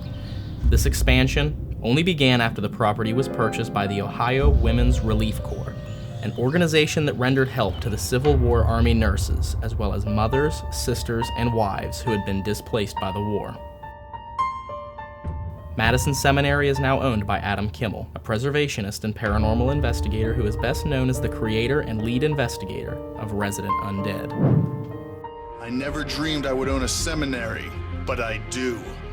This entire journey has made me undeniably passionate about saving our past. My friends and I use unconventional methods to find the truth within every legend and to capture the voices of spirits. Whoa, that's a human tone voice. You may have heard my name. It's Adam, and I invite you to travel with me as we find and call the resident undead. Steve here from Paranormal Quest with Adam Kimmel, founder of Resident Undead and owner of Madison Seminary. How you doing?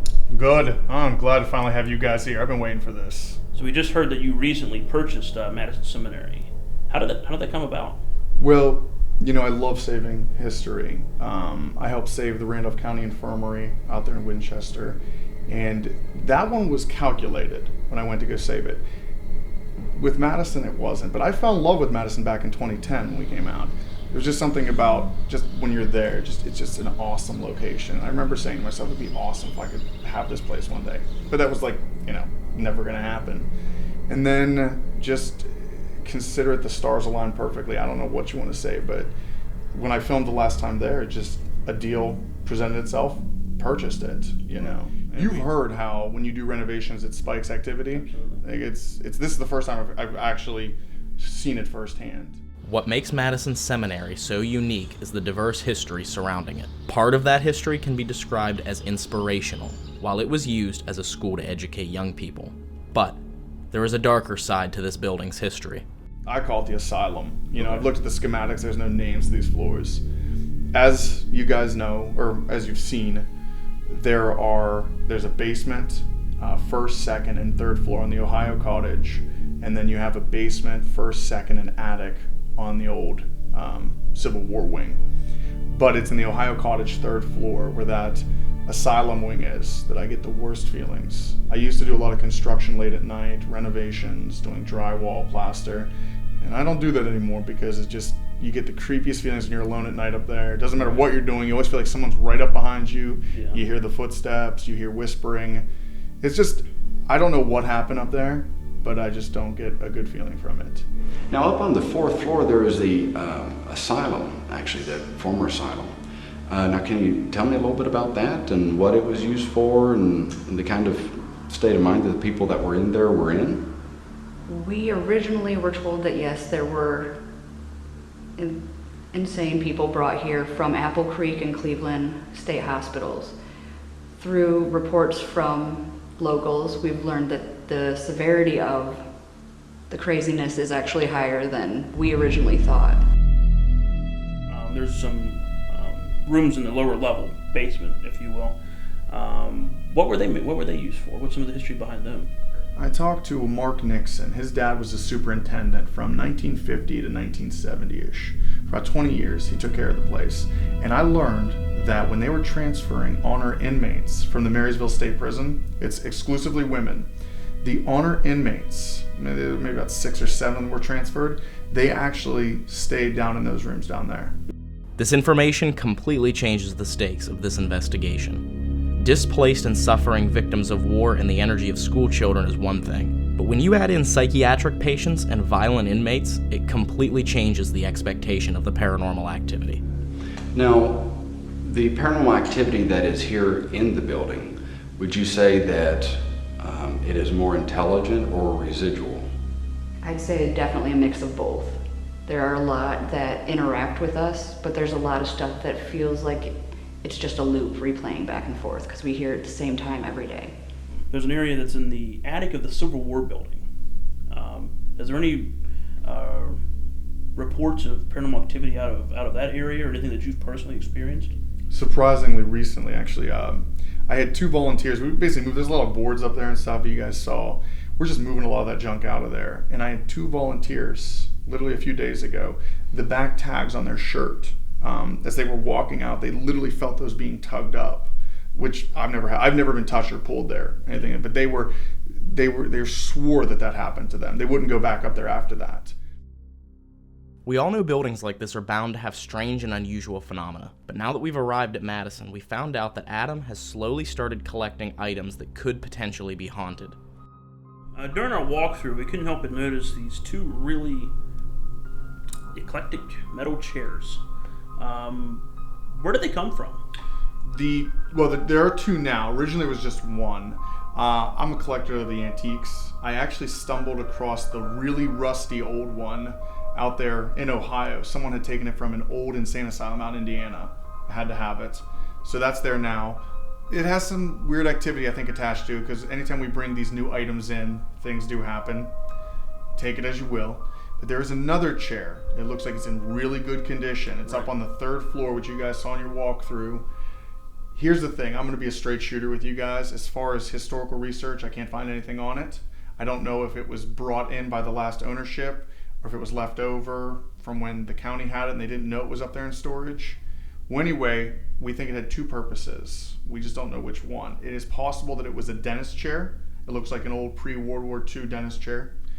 Or it could have been used for lobotomies. We thought it would add an interesting level of apprehension to conduct Grimm's interview in these antique dental chairs. So we're interested to hear exactly what Grimm has to say about these possibly haunted chairs. And they were originally used for dental chairs. Why they would be in where they had mentally insane can only put speculation to the fact, well, back in the day they pulled teeth of biters and people who were more malicious. Right. So maybe, I can't be 100% sure on that, but I feel like,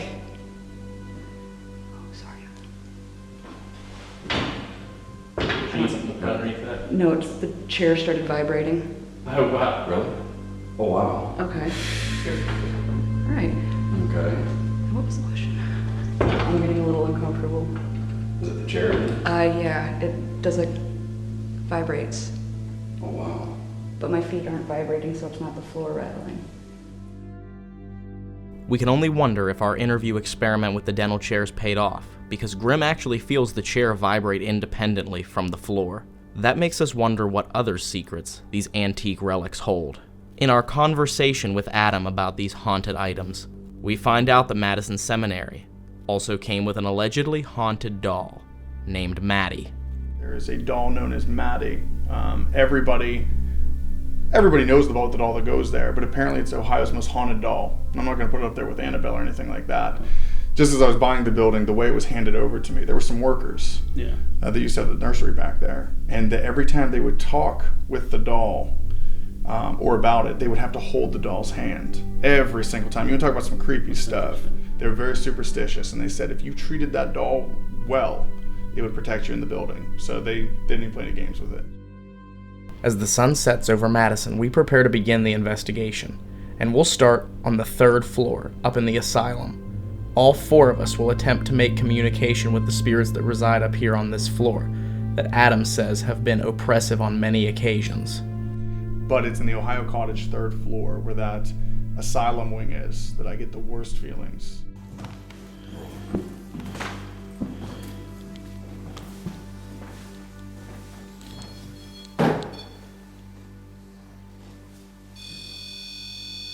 Really? Okay, maybe sit on the, oh crap, that's on the wall.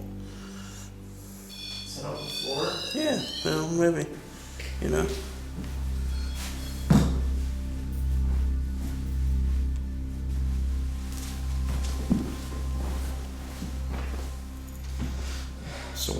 So what's there that would be setting that off? I have no idea.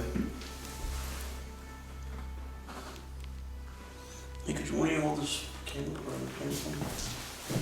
Take a peek at it.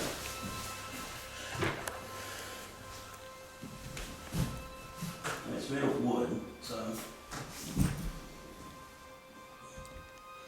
You better bring a flashlight. Yes. I got you. And right there to you. Gotcha, thank you, sir.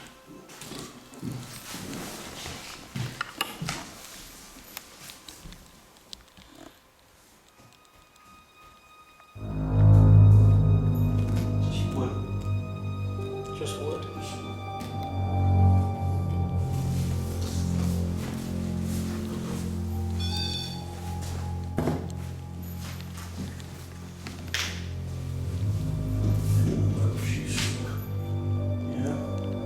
It's got bolts in it, so it wasn't just put together for. What the hell? Is that your table? I don't.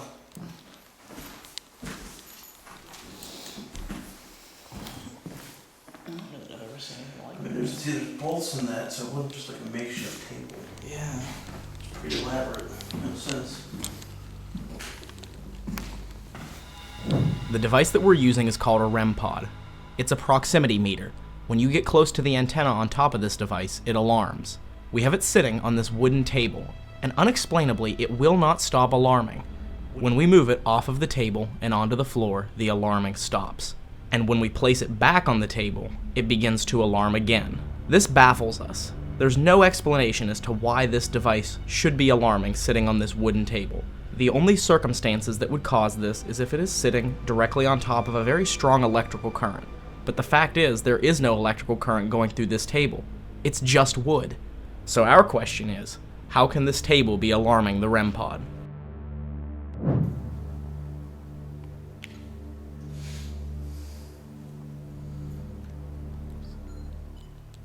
Does anybody want their medications?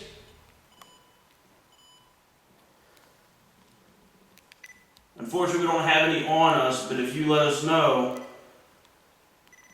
Okay, it's a cold breeze, just 1 o'clock my right hand. I just got a light anomaly as well. You got a light anomaly? Yes. Going past Steve? It's actually coming over towards us. Really? Yeah.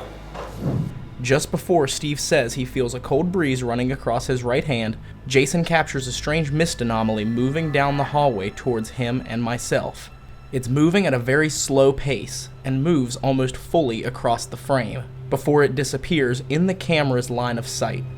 We're not sure how to explain this, but it makes us wonder if this strange mist anomaly correlates to the strange cold breeze that Steve feels move across his hand. Okay, it's a cold breeze, just 1 o'clock my right hand. I just got a light anomaly as well. You got a light anomaly? Yes. Is there anyone down here at the end of this hallway? I think I keep hearing movement down here. Are you down here? There's someone standing beside me. Yeah, what's wrong? Okay, I feel like I've got ants all over my legs and my arms right now. If you're standing beside Steve there, can you move the doors?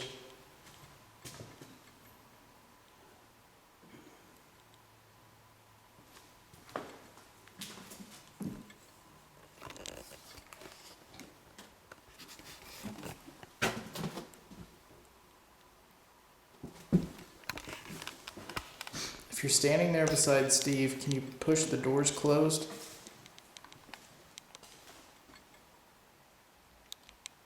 Ryan walking. Okay, if that's you, can you come out here into the hallway? That's crazy, man. You know what? What? Earlier. At this point, we decide to split into two different groups. Dave and Steve will move out into the open asylum recreation room, while Jason and I will remain in this hallway by the patient rooms. We're hoping splitting up will help the spirits feel more comfortable to come forward and communicate. Well.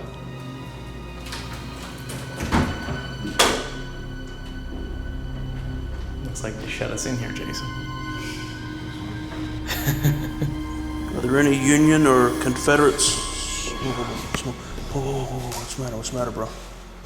What's the matter? Oh, I just felt something.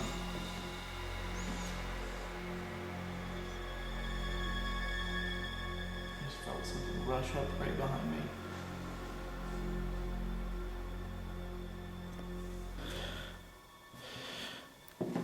Kind of a foolproof validation here. Both meters act the same, and we can guarantee that it's not a malfunction in the equipment, that they are experiencing something that is actually paranormal.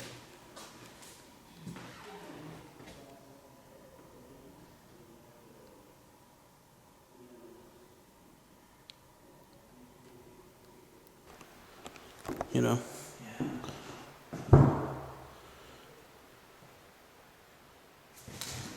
Ooh. Dude, something just moved my glasses on my head. Really? Well, then mark that at 29 minutes. We'll have to do 28:30, and then they'll play it through.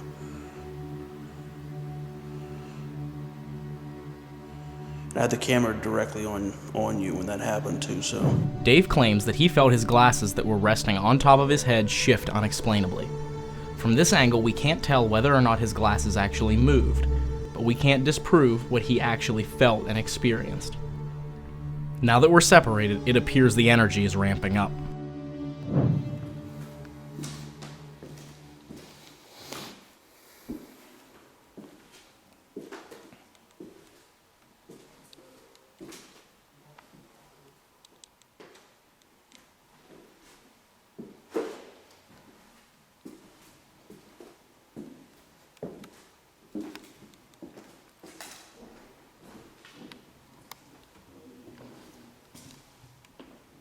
What's what?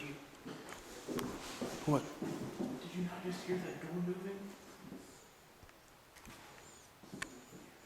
No. It's like a zick, like a... What's the matter? What the I just scratched my arm. You just got scratched, Ryan. Jesus God. What is it? Dave just got scratched. Get off. Where's Are you it at? okay, man? Where's it at? Take the flashlight off of it. Put the flashlight on. That's right. It doesn't matter. He had something move his glasses already. Something moved my glasses, so we laid So them they're on the floor. Yeah. So we were standing here filming them. That's not it. That's... Where did you feel it, specifically? Oh, shoot. Sorry. It was like right here. Okay, here, can you hold these E2s? Jason? Yes. Or something. Oh, you have a recorder, I'm sorry. That's okay. Okay. Here, I got it. Here. Who scratched Dave? There's nothing there, but it was like... That's wow. After Dave and Steve believe they hear the door separating us rattle, Dave feels the sensation of fingernails scratching down his forearm. Startled by the pain, he screams out, and we all came running. What's the matter? What the I just scratched my arm. You just got scratched, Ryan. Jesus God. What is it? Dave just got scratched. Get off. Upon examination, there weren't any visible scratch marks on his arm to validate what he felt, but this type of malicious activity is still substantial. Something in this asylum appears to be intimidated by Dave's presence, so we need to give Dave and Steve some space to see what happens. Jason and I move downstairs and across to the Civil War building to see what kind of activity presents itself in the basement, a part of this building that has some dark history as well. And I learned that when they were transferring honor inmates from the Marysville State Prison, it's exclusively women. The honor inmates, maybe about 6 or 7 were transferred, they actually stayed down in those rooms down there. We'll also attempt to communicate with the spirits of the children who used to go to school down here. To help us contact them, we'll bring a piece of equipment called a Boo Buddy, a teddy bear with pre-recorded questions and an ambient temperature sensor. We're hoping that this bear will help the children feel more comfortable with our presence.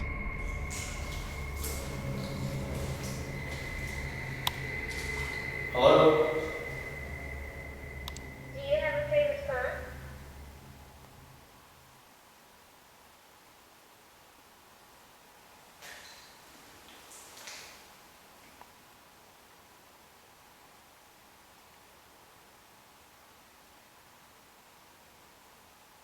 Is there someone down here who wants to play with us or talk to us?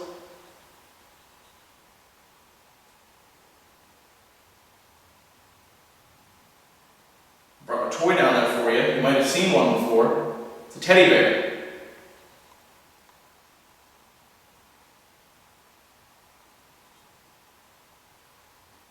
Do you know what time it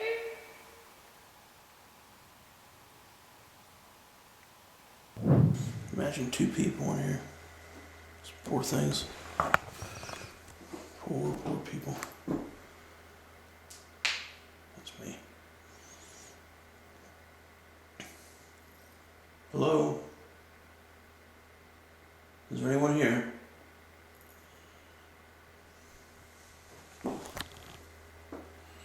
We know we're guests. Or visitors, I guess you'd say. We were invited by Mr. Kimmel, so we are guests in a sense, but I know you don't know us, and we don't know you. Dave and I would love to learn your name. Do you have a name? Do you want to be my friend?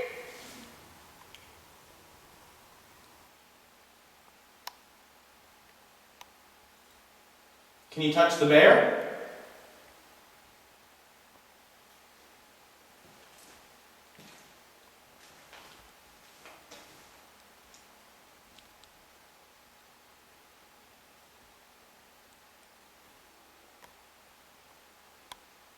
Can you touch the bear or move the ball that's on the floor?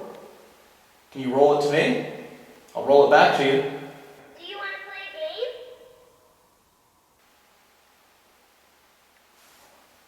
a game? EP session. Dave and I are leaving the upper floor of the Ohio cottage, heading down. Mark, door closing. After being alone on the 3rd floor in the asylum, Dave and Steve believe the activity has begun to subside. So in an attempt to follow the activity, they move down 1 floor to the 2nd level. I was expecting a door to be there.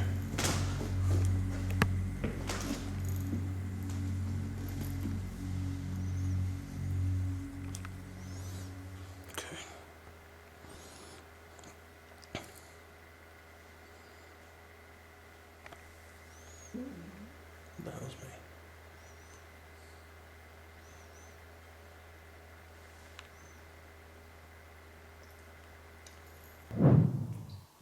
Phew, it got warm in here.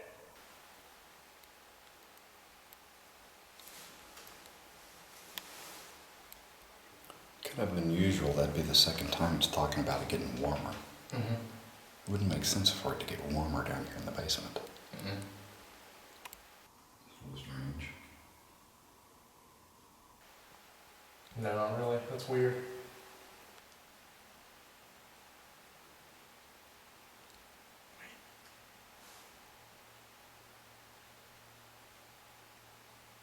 Did you hear that? Yeah, I was hearing a little something coming from over there. It sounds like it's touching one of the plastic on the pieces of equipment. Are you trying to touch one of the other pieces of equipment? Can you push it over for us? Jason and I are puzzled when we hear what sounds like something tapping on the hard plastic cover of one of the pieces of equipment. Upon review, we're amazed to find out that it was actually the digital recorder. Take a listen and hear for yourself.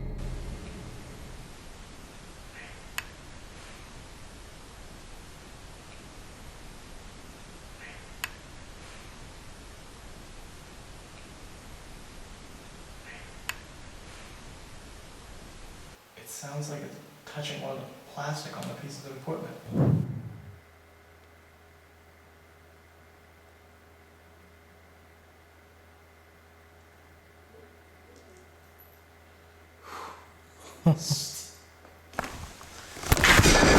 Christ! Are you okay? Dave? That'd be a fun game, right? Can you push it down?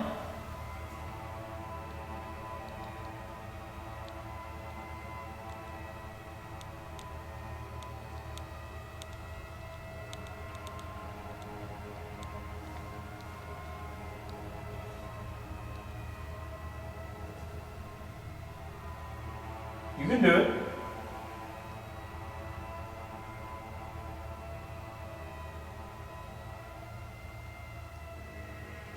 Give it a good push. Dave? Oh, you're not knocked out, are you? No.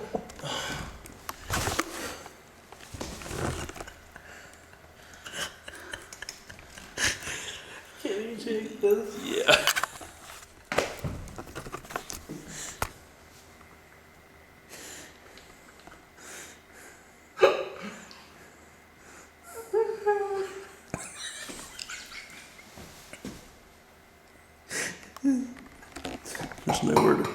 There's nowhere to hide. Well, that's why there's only like a small base on these chairs. Did you see that? No, but I found it out real quick. With all the activity subsiding, we already planned on moving on with our investigation. But after Dave accidentally tips over his chair, we take this as a sign that we need to raise the stakes. It's time for our solo missions. The 4 of us will split up, going alone to 4 different parts of Madison Seminary. Dave will be going to the basement of the Civil War building, one of the oldest parts of this location, while Steve will be on the floors above him, in the upper 2 floors of this same Civil War building, to try and communicate with the spirits of the displaced war widows. Jason will be alone on the 2nd floor of the Ohio cottage, with a small Tesla coil to emit energy for the spirits to use, and a routive diode, which is an EVP tool that we've used on multiple occasions. These diodes, what they do is they record only a certain frequency. So any type of voice that you get through this is almost by definition paranormal, because these diodes do not pick up, as a regular microphone does, ambient noise, our voices, and other types of background noises, etc. I'll be conducting my solo mission in the 1st floor map room. This is where we conducted Grimm's interview, and I'll not only be trying to communicate with the spirits of the Madison Seminary, but I'll also be investigating the energies of these antique dental chairs.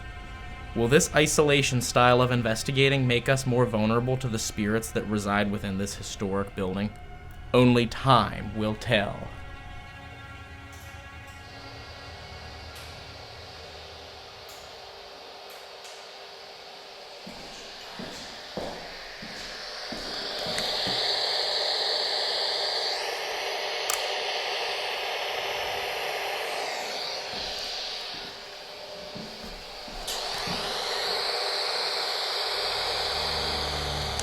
The device that I'm using on my solo mission is called a PSB-11 Spirit Box, which involves 2 AM/FM radios sweeping simultaneously at a very fast rate of speed. It's said that this creates a white noise base that the spirits can use to communicate. This is a piece of equipment that I had a very high level of success with at Post Town School. Do you not know? Or are you happy here?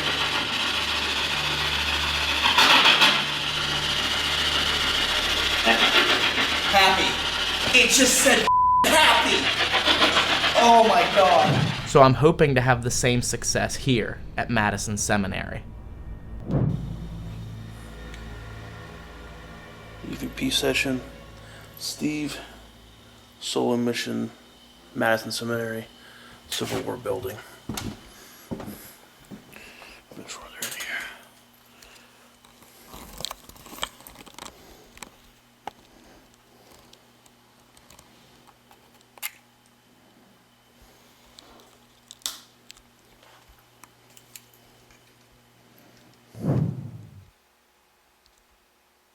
Hello?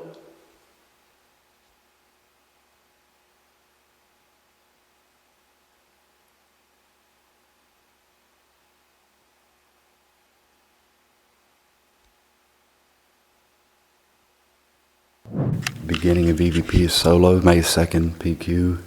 I'm up on 3rd floor, Madison Seminary. Starting now. Okay, so I'm starting my solo up here on the 3rd floor of the seminary. What I'm running right now is I've got a digital audio I'm running, and I've got a K2 I'm going to be using. Additionally, I also have a routive diode here that is already recording, and I also have a Tesla coil that at this time I'm going to go ahead and plug it in hopes of charging this area here with some energy, and let's see maybe what kind of responses we can get. Hopefully maybe get something good to happen.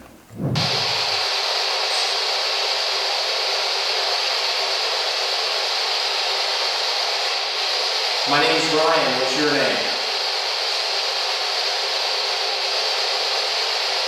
Be a pleasure to meet you.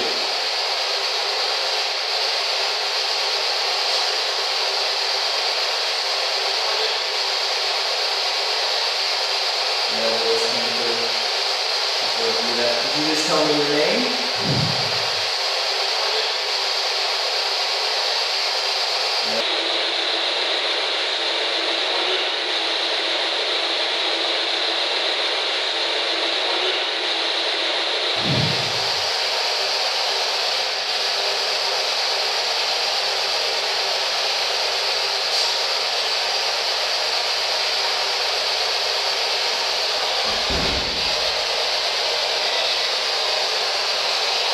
Hello? We'll do that. That man's voice. Do you have a message for me? Hey, I just heard you. Ooh, I got chills. I got chills now. Who are you?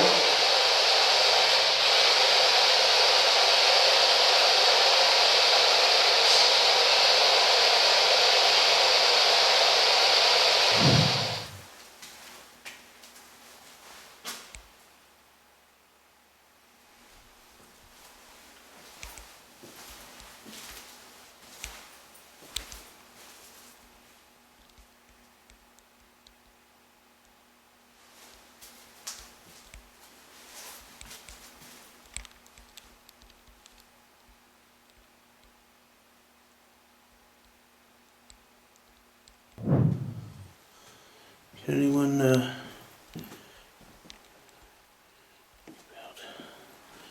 anyone here tell me what this area of the building was originally used for?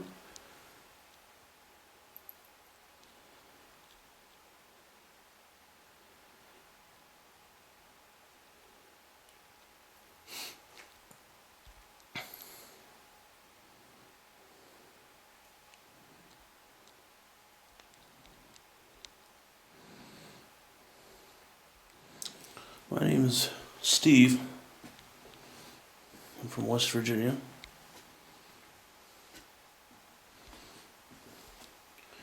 And I'm only visiting here.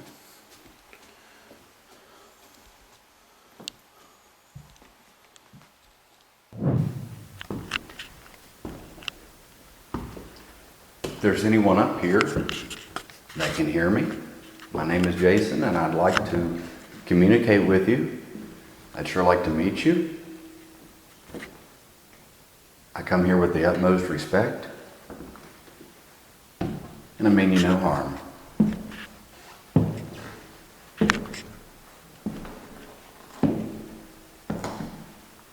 If you could give me a sign of your presence, if you could give me a sight, a sound, that would be great.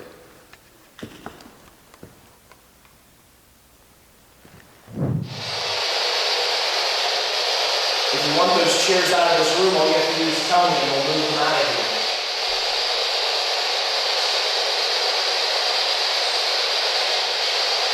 It's that easy.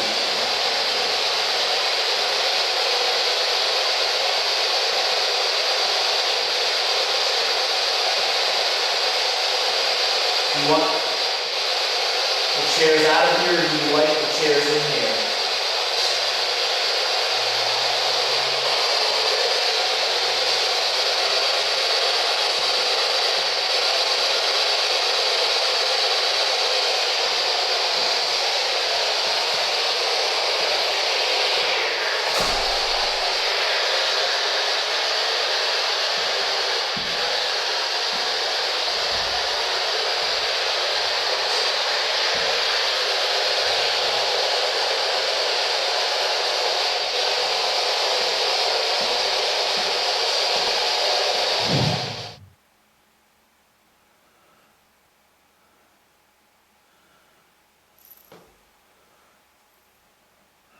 There's a window behind me, but I did feel a cold draft come towards me from this doorway right here.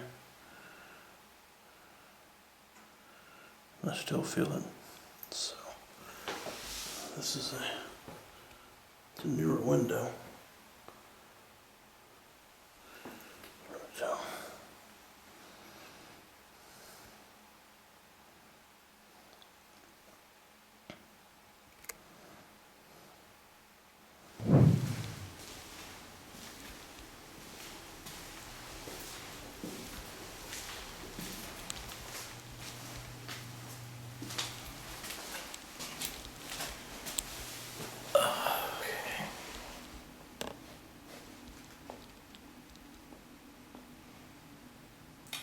If you can hear my voice,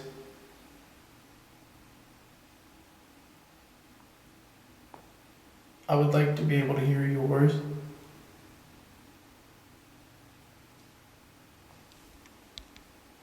Just heard something over here.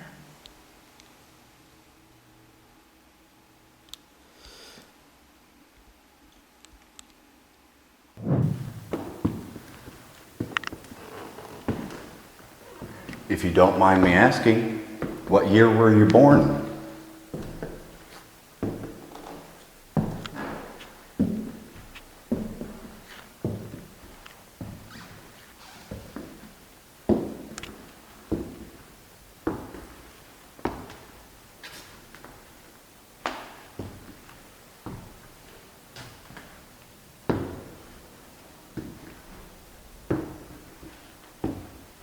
Did you live up here on the 3rd floor? Is this where you stayed?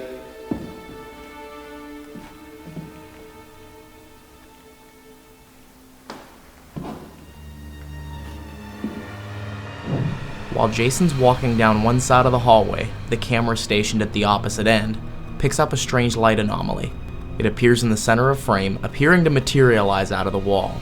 It floats down very slowly towards the bottom of frame before it exits. Because the night vision camera appears to be experiencing a focusing malfunction on this investigation, the quality of the video isn't clear enough to confirm or debunk this anomaly.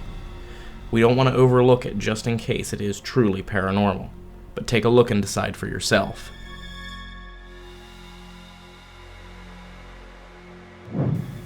I welcome you to come on up here with me and come up to the end of this table. And it'll be easier for me to hear you or to see you.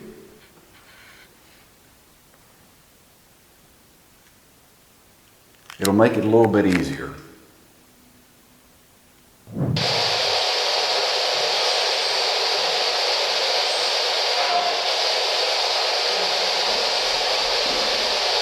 What did you just say?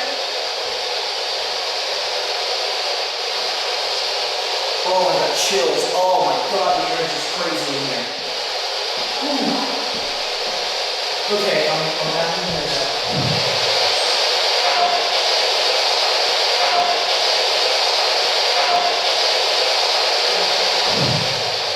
Did you say something?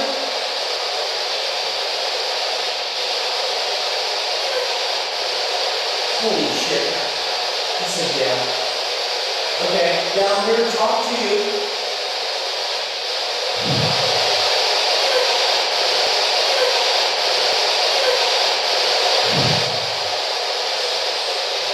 How can I help you?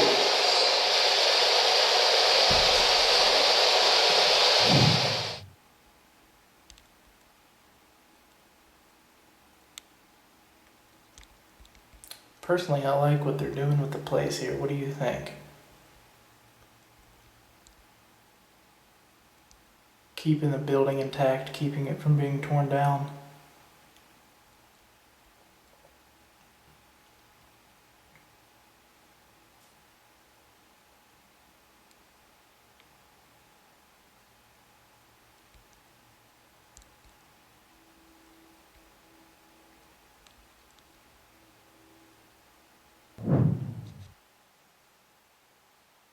To anyone,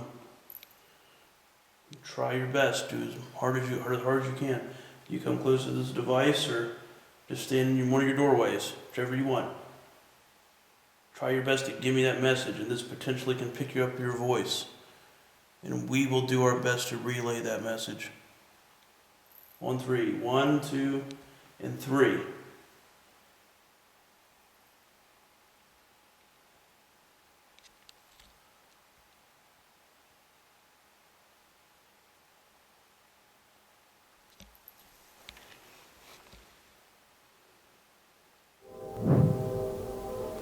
And I will say that if you have left any messages for me, I do appreciate that very much. And I thank you for allowing us in here, welcoming us here into your home. Once again, no disrespect.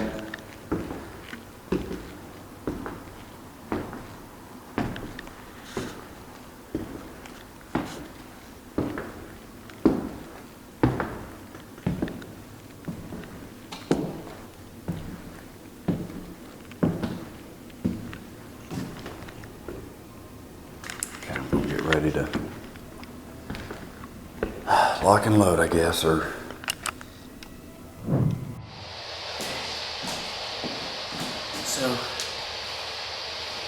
I walked out here because I thought I was just about done because Dave finished over there in the Civil War area. As I was getting ready to shut off this camera, I heard the spirit box say something really loud. I couldn't make it out from out here, but I'm sure that I can. There it goes again. It's a creepy voice because as soon as I heard it, I walked back in there. As soon as I heard the voice, I walked back in there and I said, "Did you say something?" And a female voice comes across and says, "Yeah." Sent chills down my spine. It was crazy. Did you say something? Holy shit. I said yeah. With Dave finished up in the basement of the Civil War building, with Steve finished up on the upper floors of the Civil War building, and with Jason finished up on the floor above me in the Ohio cottage, Jason comes down one floor to help me tear down the spirit box, REM pod, and audio recorders that I have set up. And as he is getting ready to walk in the door with me into the map room where the spirit box is still running, it sounds like a voice comes over the spirit box saying his name.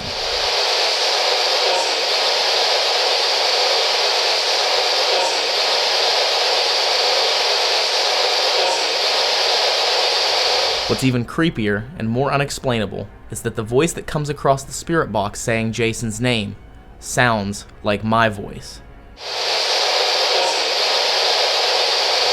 Could this be a spirit trying to mock me and calling out to Jason as he's getting ready to walk through the door? Listen to this again and see if you can hear the similarities. I'm ready to turn it off.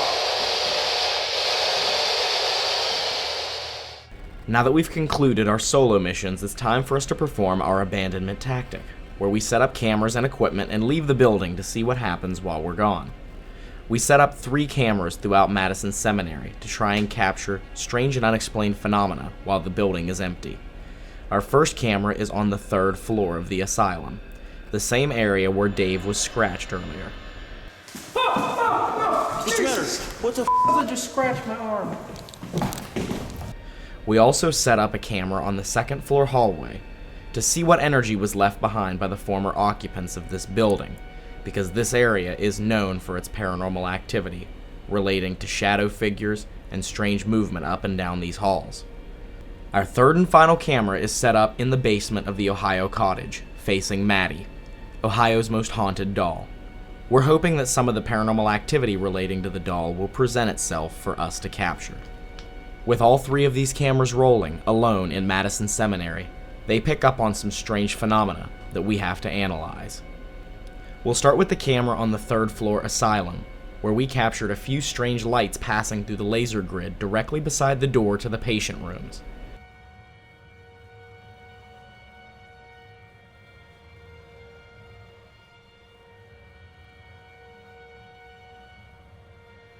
But the only other activity that presented itself the rest of the time on this recording were various footsteps and knocking sounds.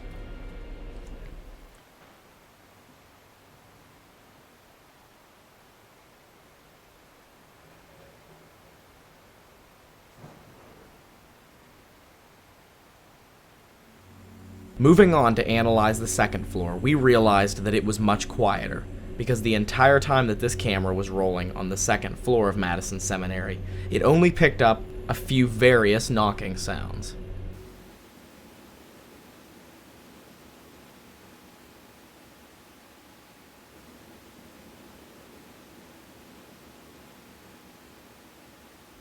Finally, we'll analyze the 3rd camera, in the basement of the Ohio cottage, facing Maddie.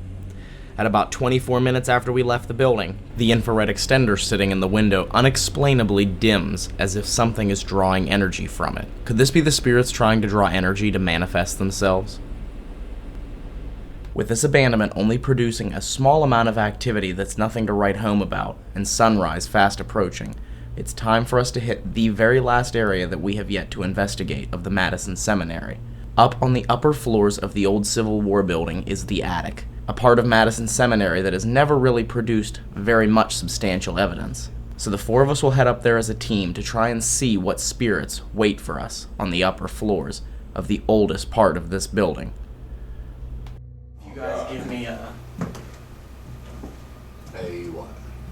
flashlight. Well, what was that? felt what? Well, I felt like something on my vest moved on my back. Really? This is As we're setting up for our session in the attic, Jason claims that he feels the back of his vest tugged downward. Incredibly, it was captured on camera. Watch the back of his vest, just before he reacts. It's pulled downward about an inch and immediately is released and returns to its normal position. You can clearly see both of Jason's hands in front of him, so we know it wasn't a movement of his arms that caused the shift in his vest. This piece of evidence is amazing, because it relates directly to something Adam talked about in his interview. And I had 2 volunteers, literally a few days ago, the back tags on their shirt, as they were walking out, they literally felt those being tugged up.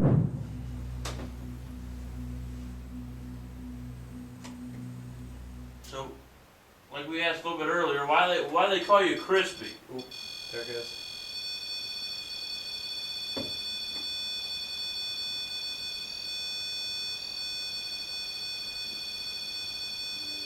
Did that do that before? No. Only when I went to put the KP meter beside it and I activated it. Can you step away from that? Oh. That's interesting. Hmm. So it wasn't like a passerby breeze or anything.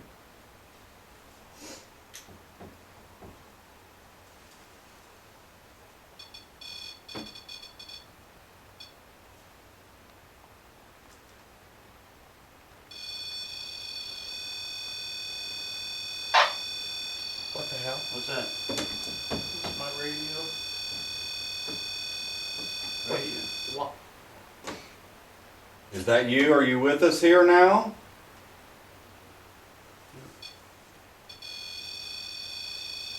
Oh. Yeah. It's hitting 2 a little bit. You see that? Yeah. Mm-hmm. Was that thing though? No. Can you please make it hit the second light for us?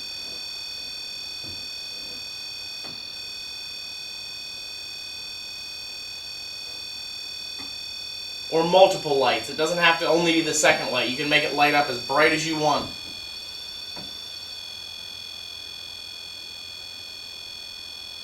That was weird.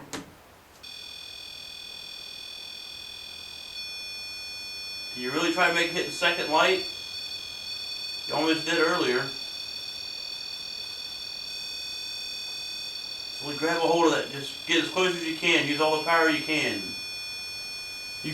You can use our energy or the energy from this device, this thing that Jason has in his hand. Take energy from that. That's what that's there for.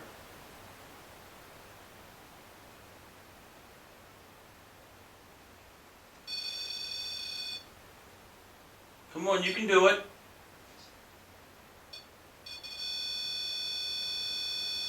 What's that? What, a little whistle sound? Yeah. It's either a whistle or a child's voice. I heard over here. Oh, it's hitting yellow. Did it? Yeah, it hit yellow a little bit. Can you do that again for us, please? Just after Steve asks the entity to move closer to the REM pod to make the device spike to the second light, he provides words of encouragement, saying, Come on, you can do it.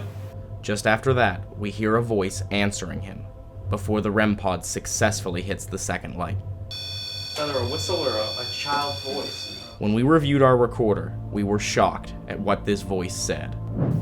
Come on, you can do it.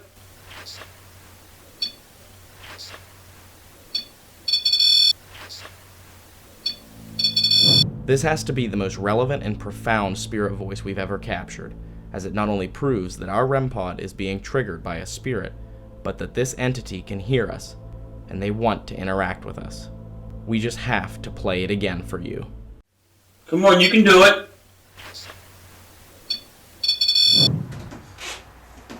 If you're just enjoying having someone to speak to, or someone speaking to you, let us know.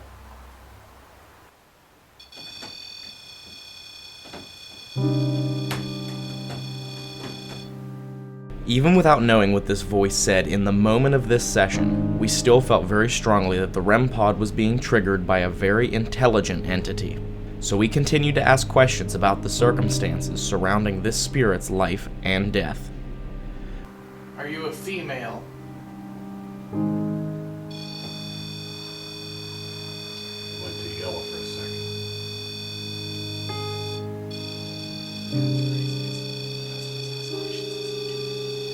on yellow, guys. Most of what we discovered about this person is too sensitive to share with you. Did someone take advantage of you in a very wrong way? If so,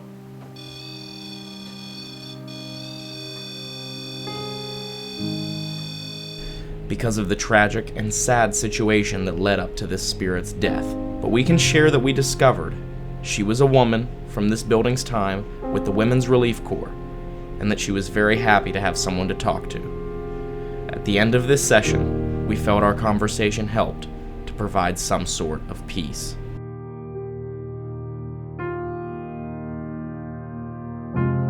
As the sun rises and the morning light overtakes Madison, our investigation is effectively over. Looking back on all the experiences and evidence throughout the night is kind of surreal. what's the matter? What the I just scratched my arm. But it's the final session in the attic that we'll always remember. If you're just enjoying having someone to speak to, or someone speaking to you, let us know.